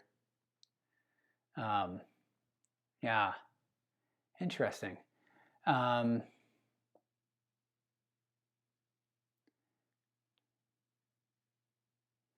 Leah is saying, why don't we do these sessions via Zoom? Good question. I am looking into that. So I hope at some point we'll be able to do that, because I would love to be able to actually see what you're all working on. So we're starting that up. Some of our upcoming artist talks on Artist Network are going to be on Zoom. And then I'm hoping that we can also do some of these drawing exercises. Wilma's saying sometimes you talk to yourself. And then you also catch yourself holding your breath. That's good. That's definitely something I do as well. We got to sometimes just remember to breathe. And then Art Maeve is saying turning the drawing upside down helps your way of seeing the drawing too. Yes, exactly. The term we use here, or like you're saying in a mirror, the term we use here is to change the context of the drawing, right? So hold it up vertically if I'm drawing at an angle here, so I'm able to see it vertically through the camera above me. That changes the context. Stepping back is another way of changing it. Flipping it upside down, taking a photo with your phone and looking at the thumbnail, holding it in a mirror, all of those things, changing your relationship with the drawing so that you see it with fresh eyes, because we're interpreting things and we're layering stuff on it that may not be as accurate as we'd like. And then JC is saying, sometimes everybody says that about turning the drawing upside down, but it confuses me more than it helps. I do like to put it across the room and look at it, or take a quick picture and look at that. So that's interesting to hear. Yeah, I think part of it is just when you change the context and your relationship to the drawing, it's just to see what stands out. So if flipping it upside down doesn't reveal anything to you, then it sounds like you have those other strategies. So that's the point, though, is you're trying to poke holes in your observations. So by making sure that it works from as many different orientation points as possible can help to ensure that you really have seen things the way you'd like to. So I think whatever works, works. So I'm glad you both have brought that up. Mad Moments Go is saying using a mirror is good for portraits. That's definitely something that I think is helpful as well. All right, so I'm just kind of moving down to the grass area, so switching to this kind of vertical mark. And as I use the overhand technique, I'm allowing the pencil to kind of rock a little bit so that it kind of lands on the page and it scoops up off of it. And it can create these marks that feel more naturally formed and more varied, because I want to avoid drawing stripes across the page. So I'm kind of dragging and pushing, pulling. And I still haven't haven't switched to that 6B. I'm not going to go to that till the very end.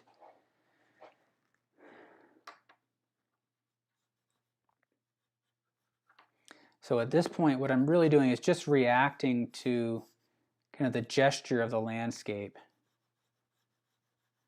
And thinking about the direction of the mark, and see how really in an abstract way the direction of the marks can reinforce and suggest the forms.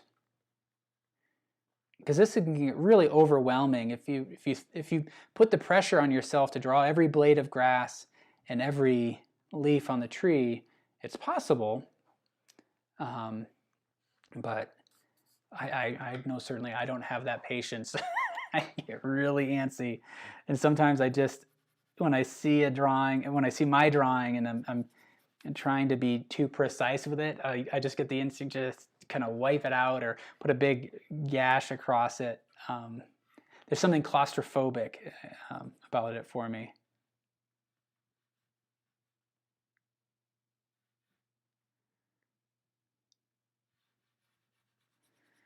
I haven't quite placed these dark spots just properly, but it's all right.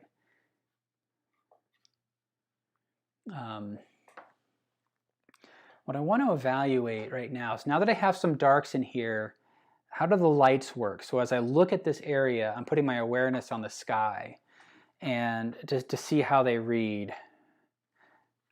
Because it's really tricky looking at a colored photograph. And we talk about this before in other episodes. Is, you know, there's drawing and painting from life, drawing and painting from a colored photograph, drawing and painting from a black and white photograph. So, you know, the shortest way to get to a solid drawing would probably have been to use a black and white photograph, because I'm got a black and white medium. But my objective isn't just to create a strong drawing. My objective is to draw and improve my skills of observation. So because I can't be out on location with you, I have to work from a photograph. So my goal is to work from a photograph that as closely represents the real thing as possible. So I'm intentionally challenging myself to interpret these colors, the hues, the value, the saturation, as values on charcoal, if that makes sense. So then as I practice it here, it will hopefully become easier when I'm on location. And so what's standing out for me right now is that we have these warm colors down in here that have these really rich shadows kind of encased within them. And there's a brightness to it.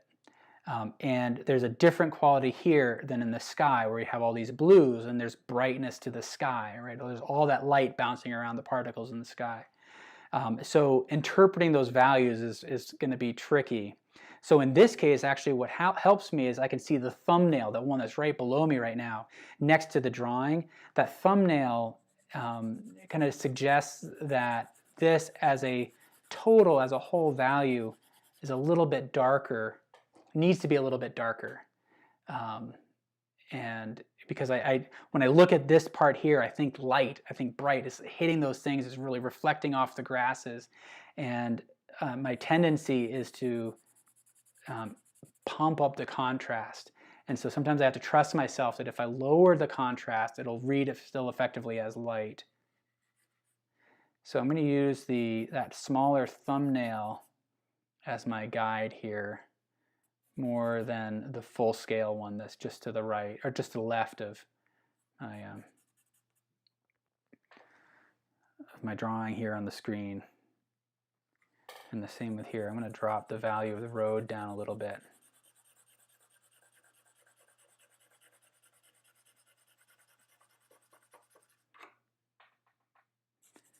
Value is so tricky, especially when you're trying to capture light.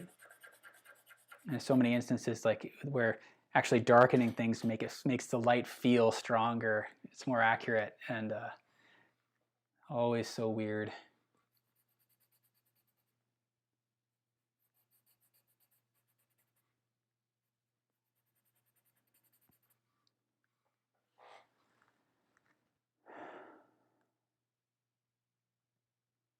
So in this way, by darkening this, it's making that sky feel brighter. So now as I found myself focusing on details more, I needed to step back and observe those big big things, the value relationships just between sky and ground. I'm not going to smooth that area out. I think the tooth of the paper is helpful there. JC's saying, I could say I'm talking to the cat. That's true. Let's see. David is saying, in answer to how to stop your picture from getting too dark, by keeping a conscious overall view of the picture, you constantly compare the light and dark values. This helps to maintain a balance. Yeah, I think that's a really good comment there. I would agree.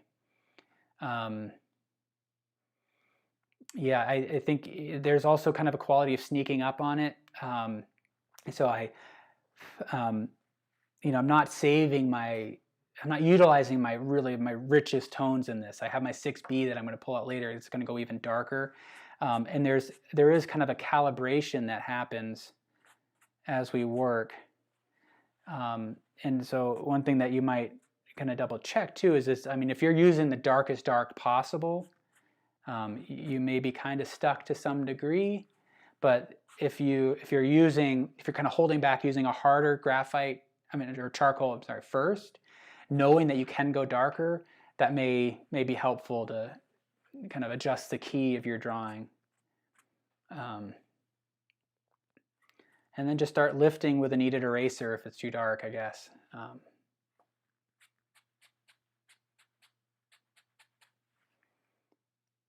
Just kind of softening in some of these areas here. So.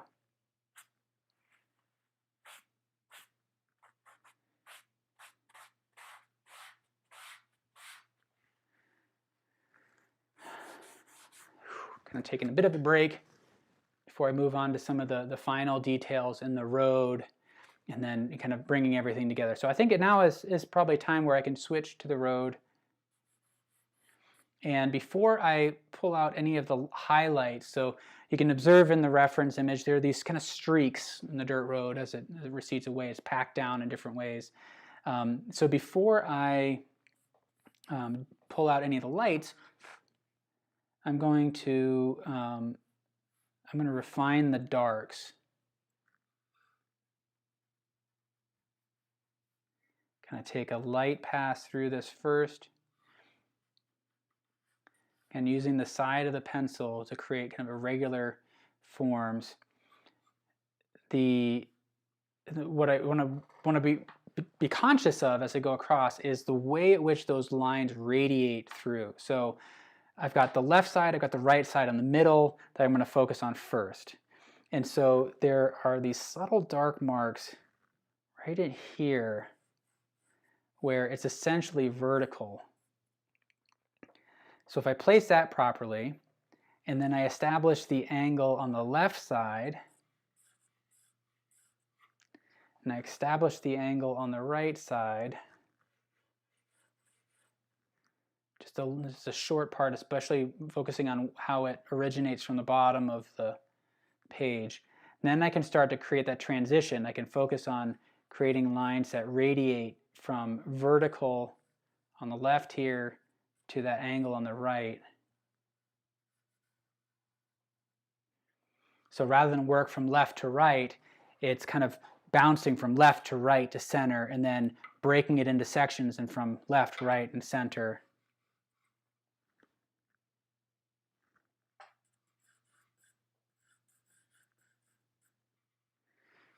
So as I try to visualize these darker paths, I'm kind of pulling along the path at the angle that I want, and I'm running these marks as short kind of horizontals along the horizontal aspect of that plane. So I'm dragging down along the path that reinforces the depth of the road, but I'm running my marks almost like an old printer, right? Just kind of dropping things down horizontally to reinforce that horizontal nature.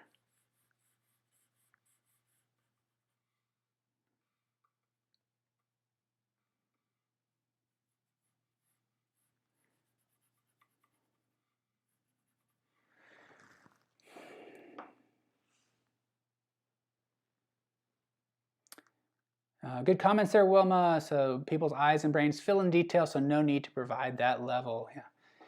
Yeah, I guess the need comes down to your own impulse there for me. Like that's what's kind of cool is that for some of you, the impulse will be to have that experience where you're capturing every detail. That feels very fulfilling.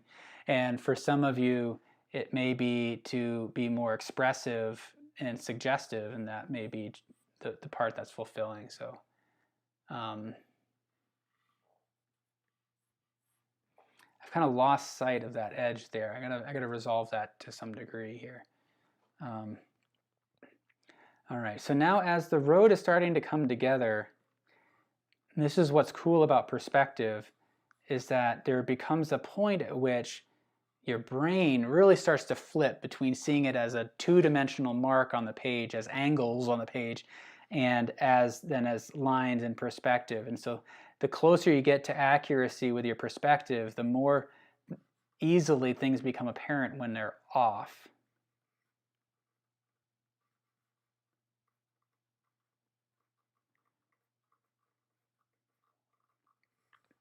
So I'm just trying to become aware of certain paths that I'm following along as I kind of scrape down, and then allowing the marks to just kind of tap and scrape along those paths.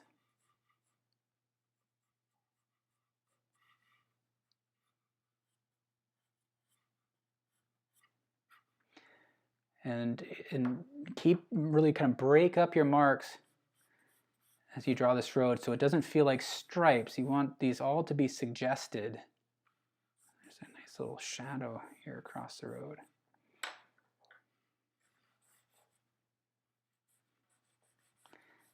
If you let the tooth of the paper assist you, then it also can suggest some of the kind of the bumps in the road.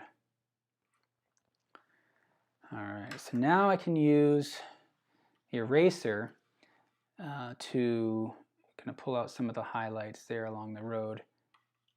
So I'm going to use the side of the eraser, let it scrape across the surface very similarly to the pencil. I'm trying to think about utilizing it in exactly the same way as I do the pencil, drawing with it, not correcting. Contributing to the form.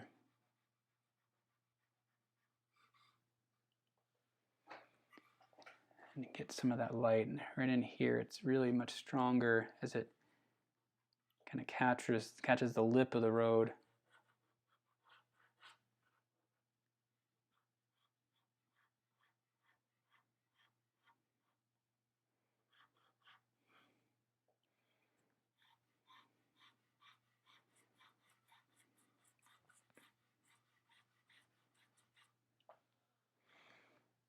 And then right here it gets lighter.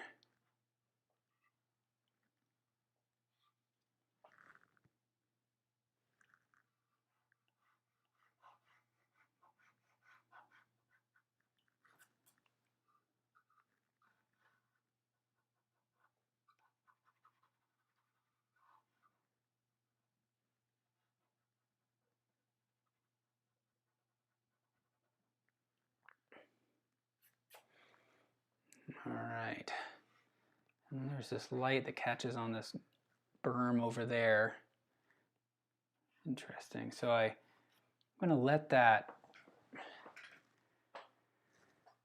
Yeah, I gotta kind of work in this area a little bit. That see how that I've kind of lost some clarity here. So what do I need? Again, talking to myself here.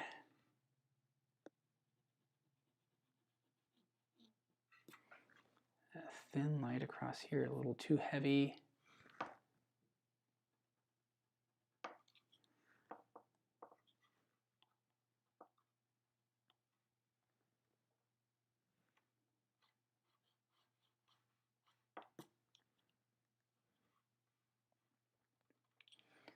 All right, now I need to come back to these shadows here. Let's look at the 6Bs, but I'm going to switch to that in just a bit. I think we're getting close. So I kind of overstated the light passing through the trees along the road, those thin slivers. I've overstated them, so I got to cut back into them to make them the thickness that I need them to be. Now, what I also want to do is recognize that And that shadow is transparent. And so just as I have these dark ridges on the road here, darken some stretches through here in the shadow as well.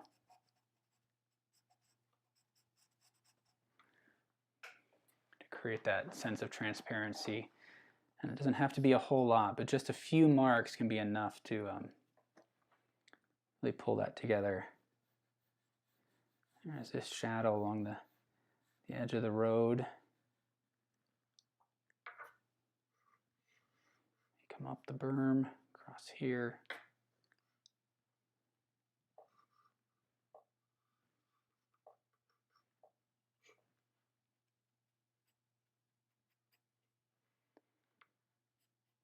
There's some suggestions of detail in here.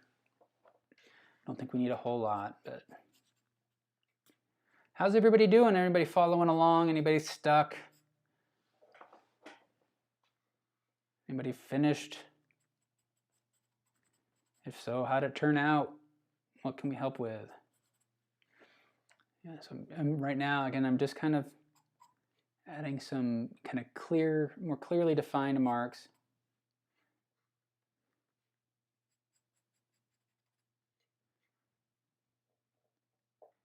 I feel like this shadow needs to be darker. So right now, these values are a bit too similar. And so we're losing an opportunity for depth there. So I'm going to bring this down in values, just darken it a little bit.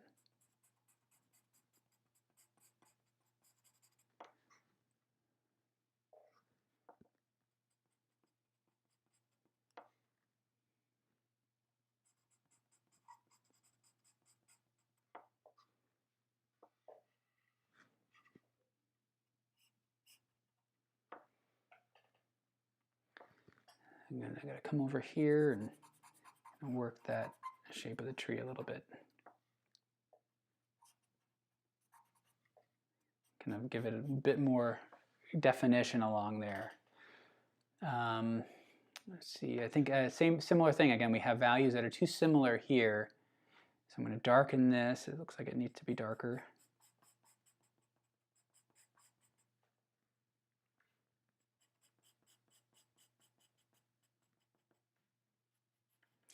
Trying to make sure that I vary the marks so they don't feel like stripes.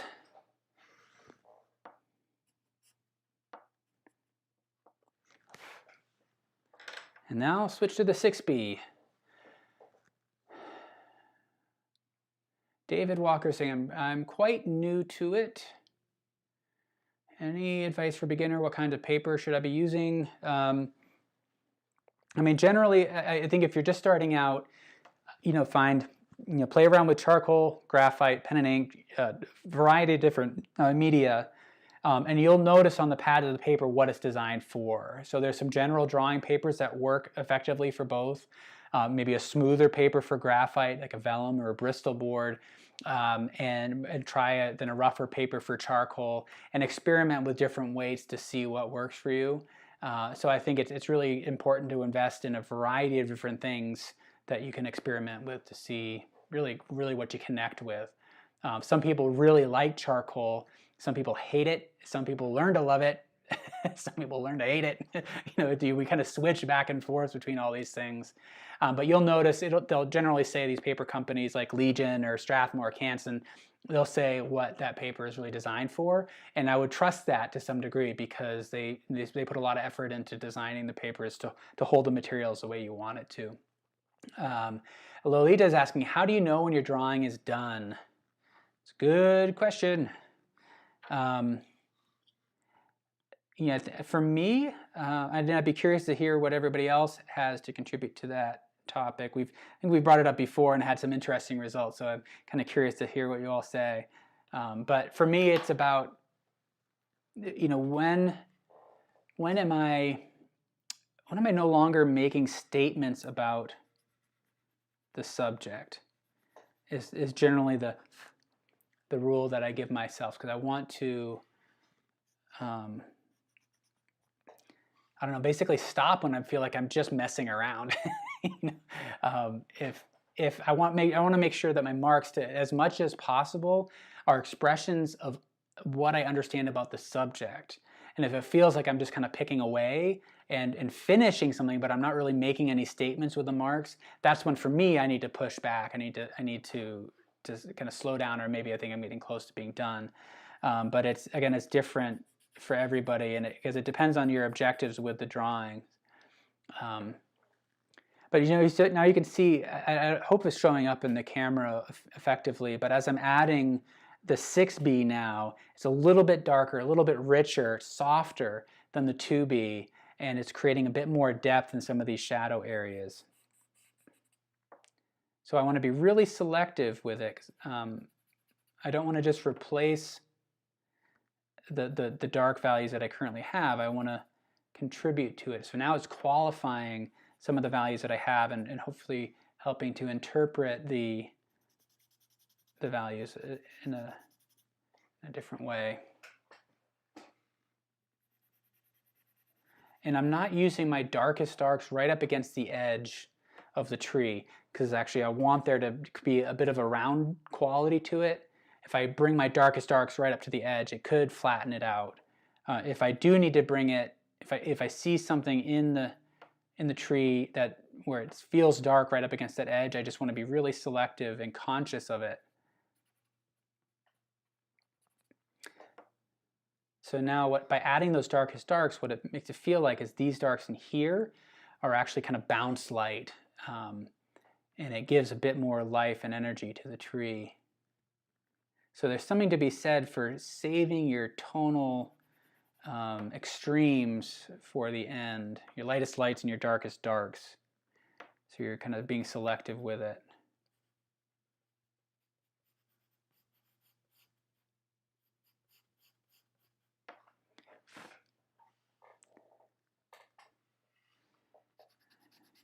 Probably get a little bit darker right down in here, especially along the front edge of the shadow here. Bring that part forward. And if I sharpen here too, hopefully it'll bring that edge of the road forward a bit more. Makes it feel lighter.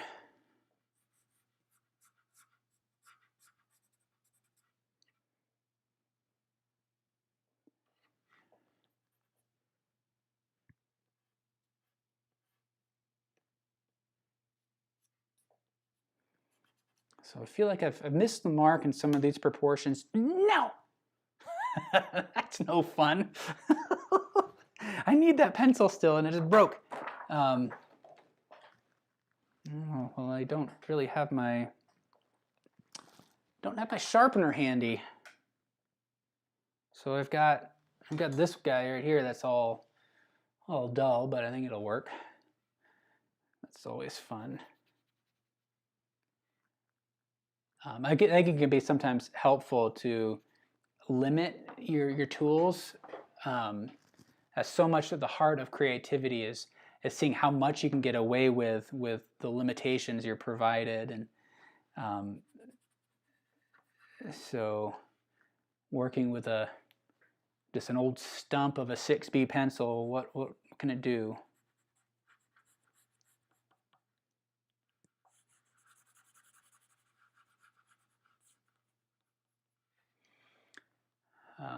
Let's see, right in here, I think I want to add a little bit more kind of definition.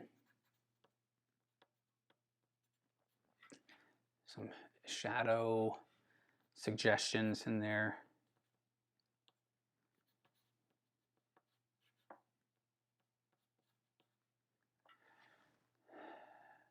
Oh, Lolita's asking, have I tried wetting charcoal layers?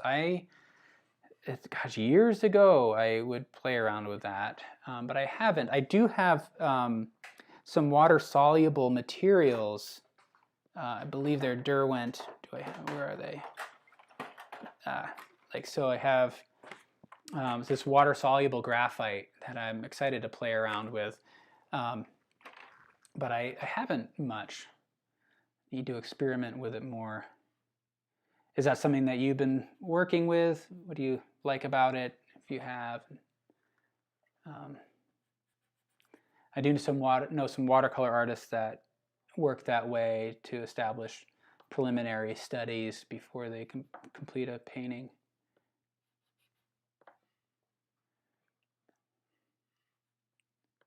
All right, so I'm just kind of being selective with where I'm adding the darkest darks.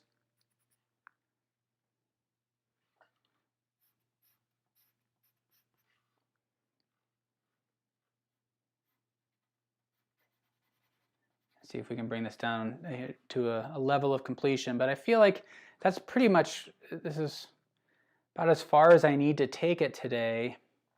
And again, you know, with this process, it puts you in control over how much or how little detail you want to add. If you want to keep at it, you know, now I could just focus on this area, for example, and add all the details of the little flowers and such. If I want to, or not, you know, I feel like it captures the light of the scene effectively. It's like one of those things, if you're driving down this road, you take it all in, right, without necessarily being, you know, fully aware of every little aspect. Sometimes you get caught, you see something that catches your eye and you get fixated on it, and maybe you understand that to a deeper degree, you notice all those details. But oftentimes we're just taking in other stuff. It's the nature of focus, is as we focus on one thing, everything else kind of fades away. And that happens so much that in our daily lives that we're very comfortable with that. So we can let the drawing align with that quality as well. You know, it can be distracting sometimes when a drawing is not brought up sufficiently, but it can also be distracting sometimes when it's all brought up too sharply of a degree. And sometimes you just find that right balance. All right, but I feel like that's working out all right. What I'm doing is evaluating now the contrast. We talked about things like perspective. I feel like the road effectively recedes, so we have these major angles. You know, we found the center here, and then these angles receding away here effectively. It feels like it's a horizontal plane receding away. It doesn't have a slant to it. The tree, I feel like it has sufficient form and volume. You know, I do wonder if I need to have a little bit more detail, some areas where I bring the eye to focus a bit more, but I might sit with that a little bit so that I know really what I'm doing. I'm making that decision with consciousness. And the other thing is the atmospheric perspective. I feel like in terms of the values is creating that space and light that I was hoping for. I like the way that the light seems to emerge behind here. There's that brightness in the sky combining with the light striking off the form of the tree that I think is really kind of interesting. And it adds more weight here towards the center than back here. So it brings my eye into here, into this spot here. We have that strong contrast between light and dark. So,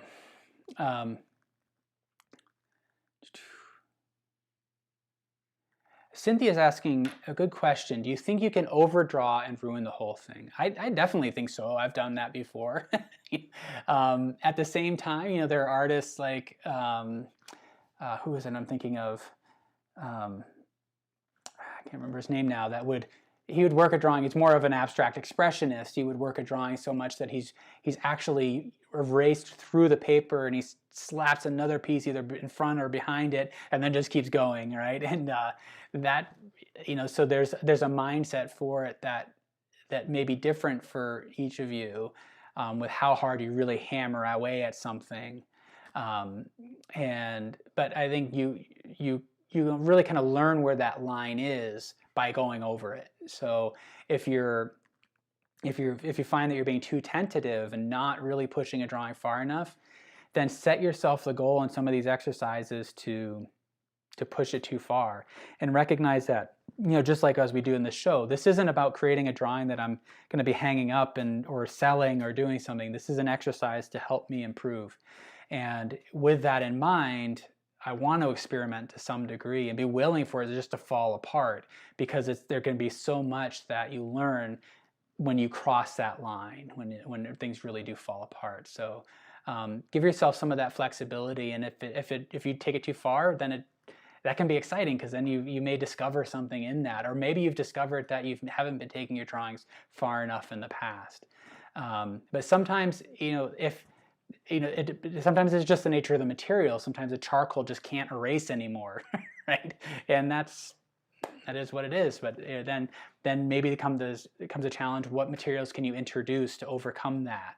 Adding white charcoal or whiteout or acrylic paint or something like that to see and start experimenting. So hopefully that gives you some kind of context for it.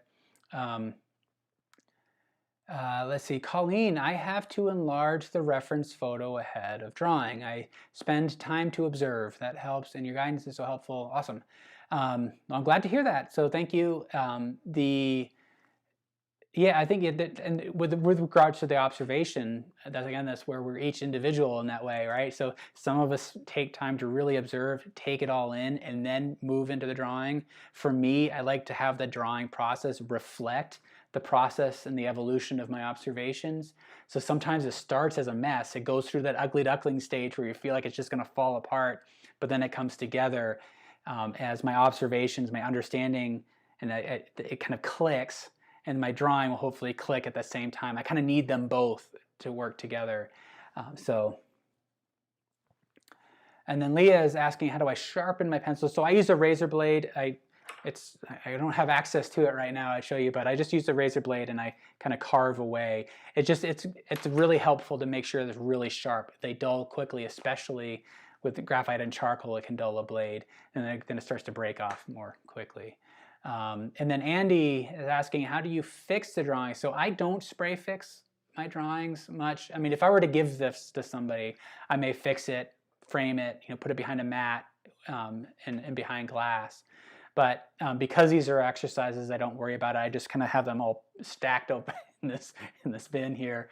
If you do want to preserve them, one option is to take like a Mylar sheet and lay it down on top of it.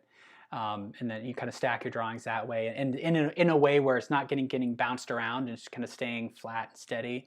But otherwise, if you can experiment with different spray fixatives to see what works for you, because sometimes it can adjust the contrast of your work. So if you really want to preserve it as it is, make sure you test your spray fixative on a separate drawing, that one that you're not super precious with, before you go to your final drawing.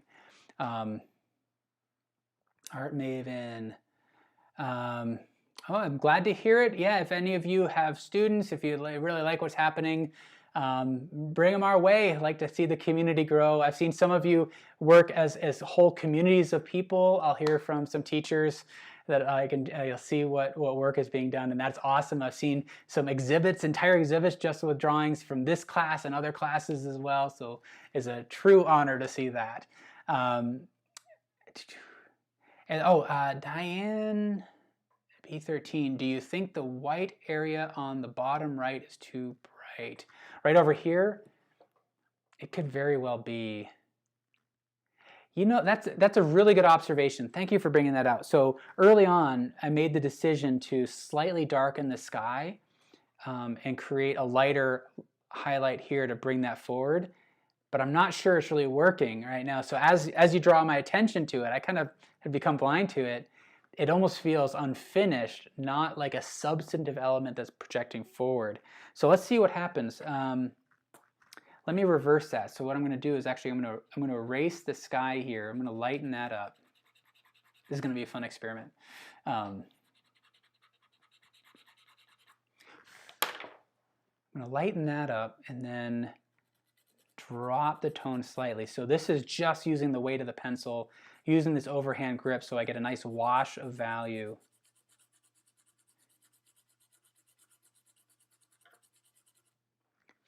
See how that works. That gives that a little substance for the tone.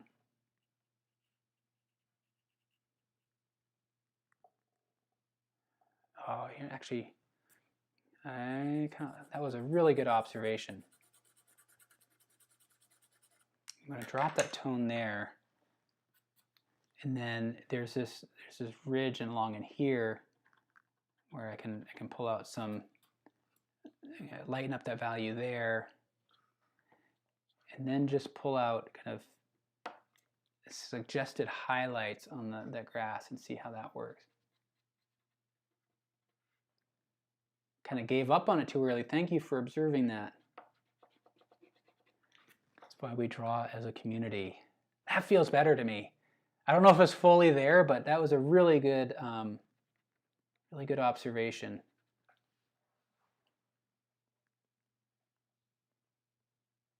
I feel like that aligns more with what we're seeing in the reference photo.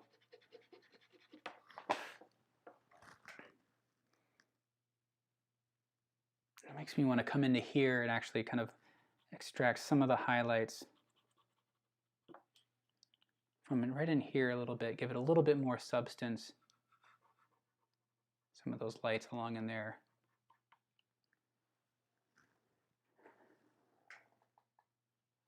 Right up to, there's a sharp edge on that shadow, and I can pull out there. And I'm gonna actually, I think I might leave this a little bit, but maybe you have some different ideas. If by lightening this, hopefully it kind of brings us into that road a little bit. Doesn't feel too unfinished. Let me just play around with it. One of the things that can be really helpful too is to set this up for a day or two, come back to it really with fresh eyes, and see how it works. And sometimes, you know, you may not know what decision you want to make, and if you don't feel equipped to make a decision at that moment, then maybe that decision will present itself later. So.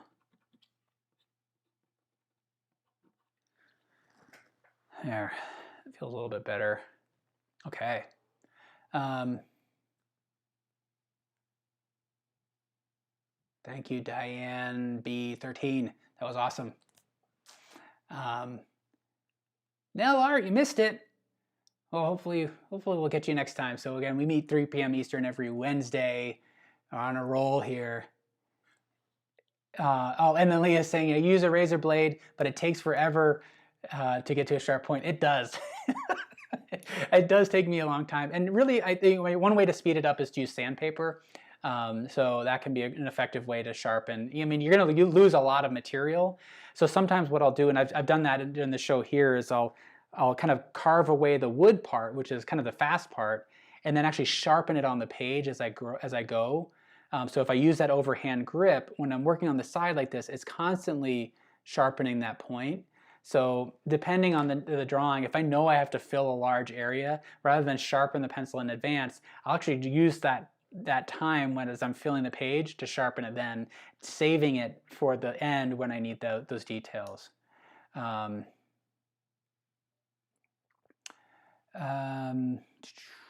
you, Wilma. Oh, Greg has a question on I love when you discuss how your brains interpret what you see. Is that something you'll focus on in the book? A little bit, yeah. So I'm working on a book, and it has some of that information. We talk about the difference between optical truth and literal truth, and how those can sometimes be two different things, and it's about being conscious of which one you're using. So really the book is based on the decisions we make. It's kind of designed for beginning drawing, and so it gets into that to some degree, but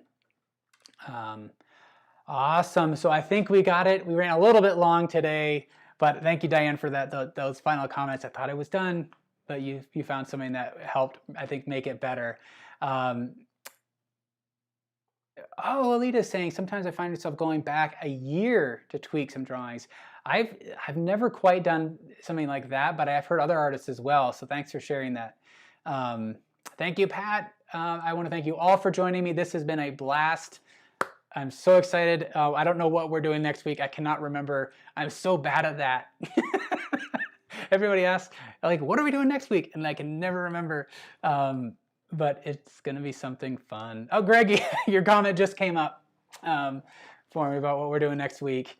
And I'll get that.